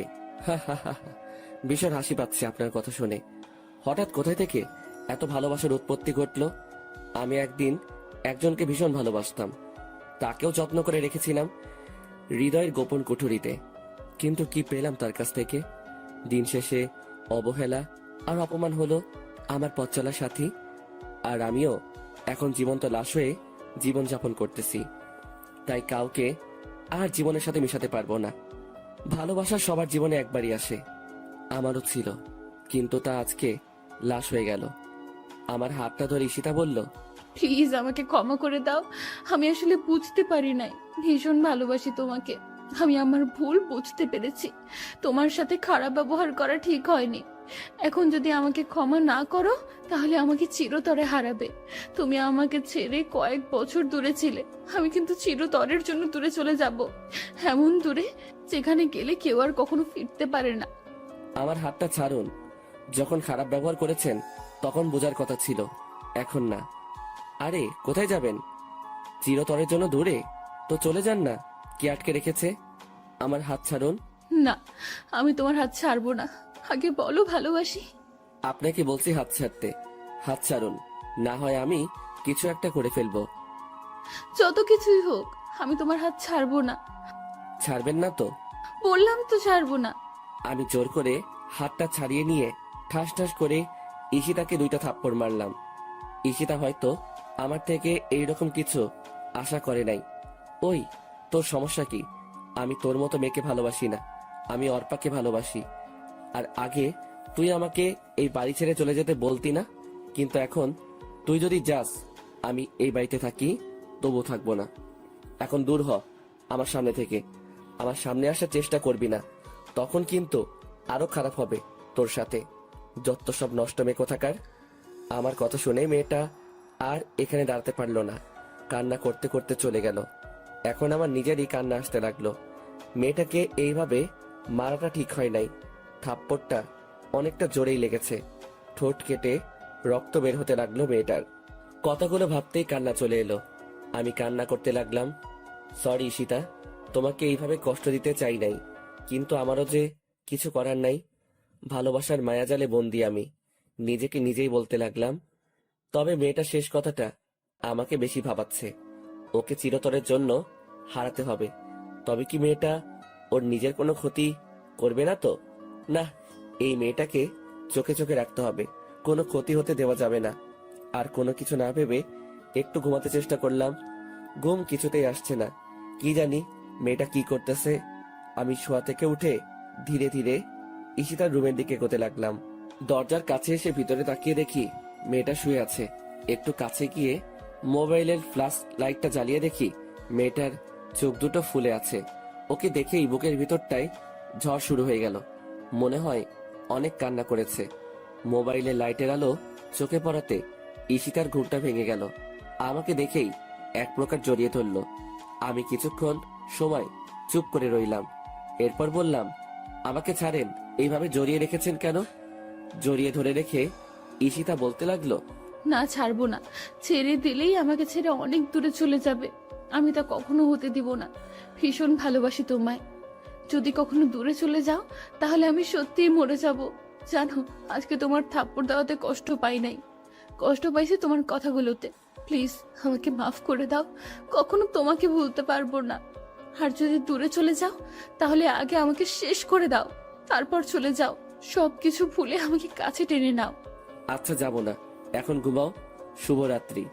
তারপর আমিও ঈশিতার কাছ থেকে নিজেকে ছাড়িয়ে নিয়ে চলে আসলাম। আমার রুমে এসে শুয়ে পড়লাম। ঘুম থেকে উঠে আমি চমকে গেলাম। ঈশিতা আমাকে জড়িয়ে ধরে শুয়ে আছে। মেয়েটার দিকে তাকিয়ে দেখি ঠোঁটের কোণায় এখনো রক্তের দাগ লেগে আছে, আর গালে আছে 5 আঙ্গুলের দাগ। মেয়েটা আজকে ভীষণ মায়াবী লাগছে। অন্যরকম একটা মায়া কাজ করছে ওর মুখে। ওর মায়া ভরা মুখটা আমাকে ওর দিকে টানছে। তবু নিজেকে সামলিয়ে নিয়ে ঈশিতাকে ডাকতে লাগলাম, ঈশিতা, এই ঈশিতা, উঠো, এখানে কেন আসলে? আরে আমাকে ছাড়ো, অনেক বেলা হয়েছে, তাড়াতাড়ি উঠে পড়ো। ঈশিতা উঠে দেখে ও আমার বুকে মাথা দিয়ে শুয়ে আছে। আমাকে দেখে ভীষণ লজ্জা পেল ঈশিতা। আর আমার মুখে তুমি ডাকটা শুনে ঈশিতা অনেকটা বিস্মিত হলো। এরপর আমাকে ছেড়ে ঈশিতা দৌড়ে চলে গেল। এরপর আমি ফ্রেশ হয়ে নাস্তা করতে চলে গেলাম। নিচে ঈশিতা আর অর্পা 2জন বসে গল্প করছে। আমি গিয়ে তাদের সাথে বসে পড়লাম আড্ডাতে। অনেক মজা হয়েছে। তবে ঈশিতাকে আজকে ভীষণ খুশি দেখাচ্ছে। মেয়েরা বেশি কিছু চায় না, শুধু নিজের ভালোবাসার মানুষটির কাছ থেকে একটু ভালোবাসা পেলেই তা তাদের জন্য যথেষ্ট। ঈশিতাও তার ব্যতিক্রম নয়। ঈশিতা কেন এত খুশি তা তো আমি জানি। এরপর সবাই মিলে নাস্তা করে নিলাম। নাস্তা শেষ করে আমি রুমে চলে আসলাম। অফিসে যাব তাই রেডি হতে লাগলাম। হঠাৎ করেই অর্পা আমার রুমে এলো। কিছু বলবে নাকি অর্পা? আমি অফিসে যাব, কিছু প্রয়োজন হলে বলো। না, আমার কিচ্ছুর প্রয়োজন নেই। তোমাকে একটা কথা বলতে চাই। আমি আর এখানে থাকতে পারবো না। বলো, কি বলবে? আর থাকবে না কেন? ঈশিতা কি কিছু বলেছে? তাহলে আমাকে বলো, তোমার সাথে কি খারাপ ব্যবহার করেছে? না, ঈশিতা কিছু বলে নাই। জানো, ঈশিতা খুব ভালো মেয়ে। আসলে আম্মু ফোন করেছে, আমাকে বাড়িতে যেতে বলেছে। আমার নাকি বিয়ে ঠিক করেছে। বিয়েতে আব্বু আম্মু সবাই রাজি আছে। আর আমার বিয়ের মধ্যে দিয়েই তারা আবার এক করতে পারবো। আর এর জন্য আমাকে যা করতে হয় করব। তবু আব্বু আম্মুকে এক করবই। যদি এর জন্য আমাকে বিয়ে করতে হয় তাতেও আমি রাজি আছি। আমি সব সময় তাদের সুখে দেখতে চাই। আর তোমাকে এইটাই বলতে এসেছি। আমি সব কিছু গুছিয়ে নিয়েছি। তুমি প্লিজ আমাকে বাস স্ট্যান্ডে নিয়ে আসো। ও, তা কবে ঠিক করলো বিয়ে? যদি তোমার বিয়ে করাতে আন্টি আঙ্কেল আবার এক হয় তাতে সমস্যা নাই, কিন্তু ছেলেটাকে কিরকম ছেলে স্বভাব? আর এখনই যেতে হবে নাকি? ছেলেটা খুব ভালো। আর ও হচ্ছে আমার মামাতো ভাই, আমার সমবয়সী। আব্বু আম্মু সবাই রাজি। এখন কি আমি না করতে পারি? আমি সব সময় তাদের হাসি খুশি দেখতে চাই। আর বিয়েটা কবে আমাকে এখনো বলে নাই, শুধু তাড়াতাড়ি বাড়ি ফিরতে বলেছে। তাহলে ভালোই হবে। আচ্ছা তুমি যাও, আমি রেডি হয়ে আসছি। আমি ভালোভাবে রেডি হয়ে নিলাম। এরপর নিচে এসে বসে রইলাম। অর্পা এখনো আসে নাই। নিচে ঈশিতাও বসে আছে। আমি ঈশিতাকে শুনিয়ে শুনিয়ে বলতে লাগলাম, আন্টি, আমি আজকে অর্পার সাথে চলে যাচ্ছি। আবার কখনো এই বাড়িতে আসা হবে কিনা জানি না। ভালো থেকো সবাই। আর কেউ একজন আছে এই বাড়িতে, তাকে বলে দিও আমি আর ফিরবো না। আমাকে দেখলে তো আবার তার সহ্য হয় না। ওইখানে অর্পাকে বিয়ে করে নিব। আমাদের বাচ্চা হলে তবেই ফিরবো। কথাগুলো ঈশিতাকে শুনিয়ে শুনিয়ে বললাম, যাতে ঈশিতা রাগ করে। আসলে আমার এইরকম কোনো চিন্তা ভাবনা ছিল না। ভাবলাম ঈশিতাকে রাগিয়ে অফিসে চলে যাব। এরপর অফিস থেকে আসার সময় তার রাগ ভাঙানোর জন্য যা করতে হয় করব। এরপর আমি আর অর্পা গাড়ি নিয়ে বেরিয়ে পড়লাম। ঈশিতা দরজায় দাঁড়িয়ে আমাদের চলে যাওয়া দেখতে লাগলো আর ফুপিয়ে ফুপিয়ে কান্না করছে। কেউ হয়তো এই কান্না শুনতে পারছে না, কিন্তু আমার কানে ঈশিতার কান্নার আওয়াজ ঠিকই বাজছে। এরপর অর্পাকে নিয়ে বাস স্ট্যান্ডে চলে এলাম। ওর জন্য টিকিট কেটে নিলাম। 10 মিনিট পরে বাস যাত্রা শুরু করবে। মেয়েটা মনে হয় কান্না করছে। ঠিকই ধরেছি, কিন্তু আমাকে বুঝতে দিচ্ছে না। আমি গিয়ে অর্পার পাশে দাঁড়ালাম। অর্পা আমার দিকে তাকিয়ে বলতে লাগলো, জানো জনি, আমি যাকে নিজের চাইতে বেশি ভালোবাসি সেটা হলো তুমি। ভীষণ ভালোবাসি তোমায়। ইংল্যান্ডে প্রথম তোমার সাথে আমার পরিচয় হয় নাই। আমি তোমাকে আগে থেকেই চিনতাম। এখন হয়তো প্রশ্ন রয়ে গেল, আমি তোমাকে কিভাবে চিনি। ফেসবুকে আমার একজন প্রিয় রাইটার ছিল, অনেক ভালোবাসতাম তার গল্পগুলোকে। কিন্তু হঠাৎ ওই আইডি থেকে গল্প আসা বন্ধ হয়ে যায়। আইডিটা কে ও আর খুঁজে পাই নাই। অনেকদিন ফেসবুকে শুধু ওই আইডিটা খুঁজেছি। এভাবে একটা বছর পার হয়ে গেল। এরপর তুমি আমার সাথে ইংল্যান্ডে জব নাও। এরপর আমরা ভালো বন্ধু হয়ে উঠি। তো একদিন তোমার মোবাইলে একটা ফোন এসেছিল। তুমি তখন বসের কেবিনে ছিলে। আমি ফোনটা রিসিভ করার আগেই কেটে যাই। তা আমি তোমার মোবাইলে ফেসবুক দেখতে পেলাম। ভাবলাম তোমার সাথে অ্যাড হয়ে নেই। যখন তোমার মোবাইল থেকে ফেসবুকে ঢুকলাম তখন কিছু সময়ের জন্য নিশ্চুপ হয়ে গেলাম, কারণ এতগুলো দিন ধরে যে আইডিটা খুঁজেছি ওটা তোমার আইডি ছিল। জানো, ভীষণ ভালোবাসতাম তোমায়, কিন্তু তুমি এখন অন্য কারো। সব কিছু তো আর চাইলেই পাওয়া যায় না। আচ্ছা, তোমার কাছে শেষ একটা জিনিস চাইবো, দিবে? কিছুক্ষণ চুপ থেকে বললাম, বলো কি চাই তোমার? আমার সাথে থাকলে অবশ্যই দিব। আমার জন্য না হয় নতুন করে গল্প লেখা শুরু করো। তোমার পাশে থাকতে পারবো না জানি, তবে তোমার গল্পগুলো আমার কাছে স্মৃতি হিসেবে রয়ে যাবে। প্লিজ জনি, আমার শেষ ইচ্ছেটা পূর্ণ করো। আবার লিখবো গল্প, শুধু আমার বন্ধুটার জন্যই নতুন করে সবকিছু শুরু। তোমাকে ভীষণ মিস করবো অর্পা। আর কান্না করছো কেন? আমি তো সবসময় তোমার পাশেই আছি বন্ধু হিসেবে। নিয়তি চাইলে আবার দেখা হবে আমাদের। আর আমার সাথে যোগাযোগ রাখবা কিন্তু। জামাইকে পেয়ে আমাকে আবার ভুলে যেও না। আমার কথাগুলো শুনে আবেগের বশে আমাকে জড়িয়ে ধরলো অর্পা, আর কান্নার গতি আরো বাড়িয়ে দিল। আর আশেপাশে সবাই আমাদেরকে দেখতে লাগলো। এই অর্পা, কি করছো? সবাই দেখছে তো, এখন ছাড়ো আমাকে। সবাই কি ভাববে? আমি আর তুমি বিষয়টা স্বাভাবিকভাবে নিলেও অন্যরা কিন্তু স্বাভাবিকভাবে নিবে না। আর তোমার বাস চলে এসেছে। আমাকে ছেড়ে দিয়ে মেয়েটা কান্না করতে করতে বাসে উঠে গেল এবং এমন সময় তার নিয়মে চলতে শুরু করলো। তার সাথে অর্পাও আমার থেকে দূরে সরে যেতে লাগলো। চোখের নিমিষে অনেক দূরে চলে গেল একজন প্রিয় মানুষ। শুধু ভালোবাসার মানুষই প্রিয় না, কিছু কিছু বন্ধু থাকে তার থেকে বেশি প্রিয়। আমি একটা দীর্ঘশ্বাস ফেলে ওইখান থেকে অফিসে চলে আসলাম। অফিসে কিছুতেই মন বসছে না। রাকিবও ছুটিতে আছে। রাকিব থাকলে মজা করা যেত। এইদিকে ঈশিতাকে তো রাগিয়ে চলে এলাম। মেয়েটা এখন কি করছে কে জানে। কোনো মতে দিনটা অফিসে কাটিয়ে দিলাম।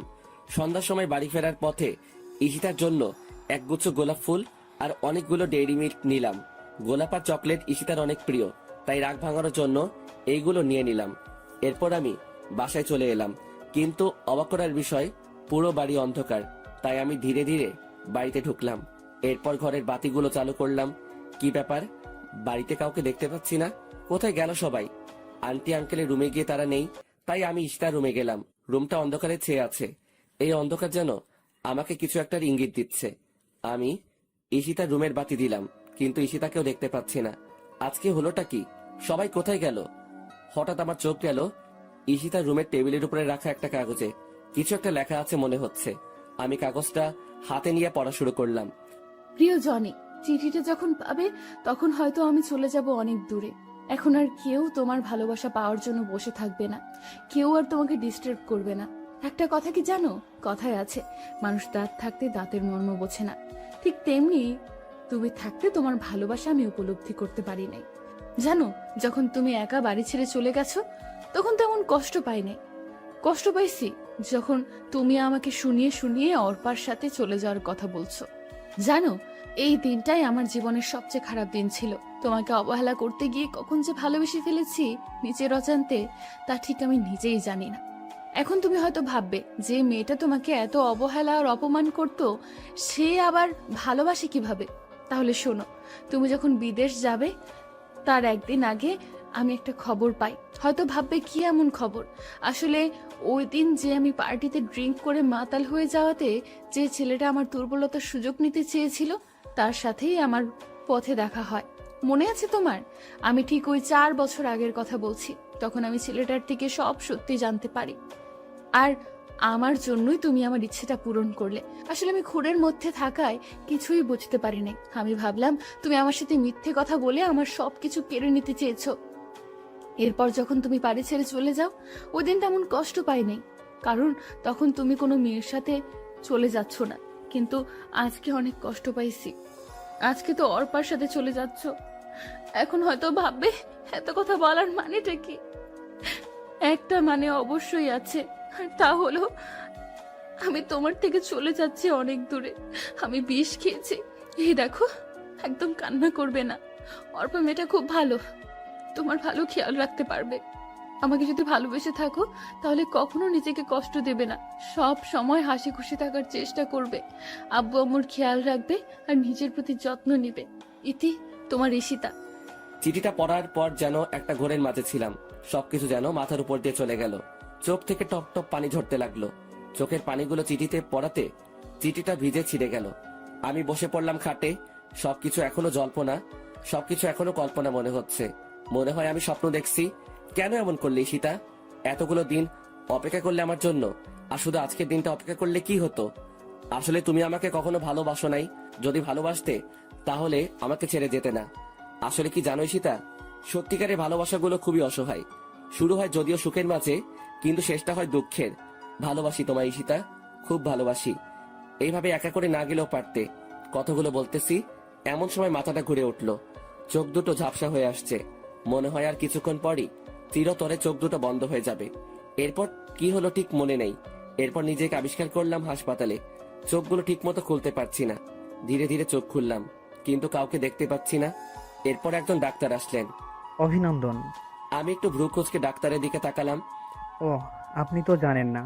অভিনন্দন এই কারণেই দিলাম, আজকে 47 দিন পর গোমা থেকে ফিরে আসলেন। আপনাকে 50 দিনের সময় দেওয়া হয়েছিল।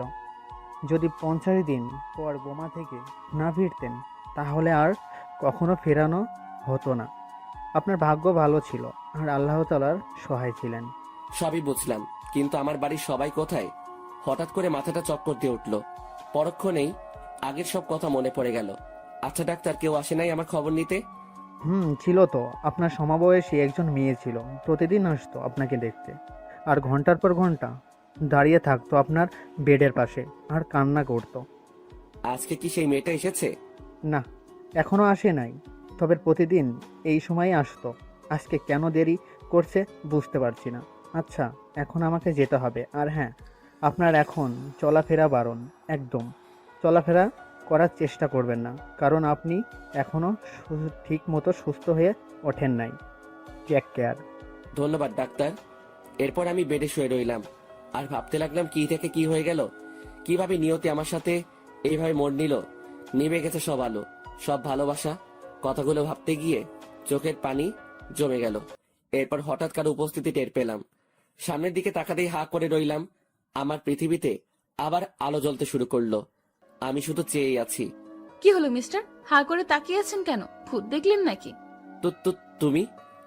আমি আমার কিছু না বলে বেড থেকে উঠে যাওয়ার জন্য হাতে যে স্যালাইনের লাইনটা ছিল তার টান দিয়ে খুলে ফেললাম এবং উঠে ঈশিতাকে জড়িয়ে ধরতে গেলাম, কিন্তু আমি সক্ষম হলাম না। ঠিক মতো না হাঁটতে পারায় পড়ে যেতে লাগলাম। ঠিক তখনই ঈশিতা আমাকে ধরে ফেলে। এরপর আমাকে এনে বেডে বসিয়ে দেয় আর ঈশিতাও আমার পাশে বসে। আমি সাথে সাথে ঈশিতাকে জড়িয়ে ধরে কান্না করে দিলাম। আর কি হচ্ছে কিছুই বুঝতে পারছি না।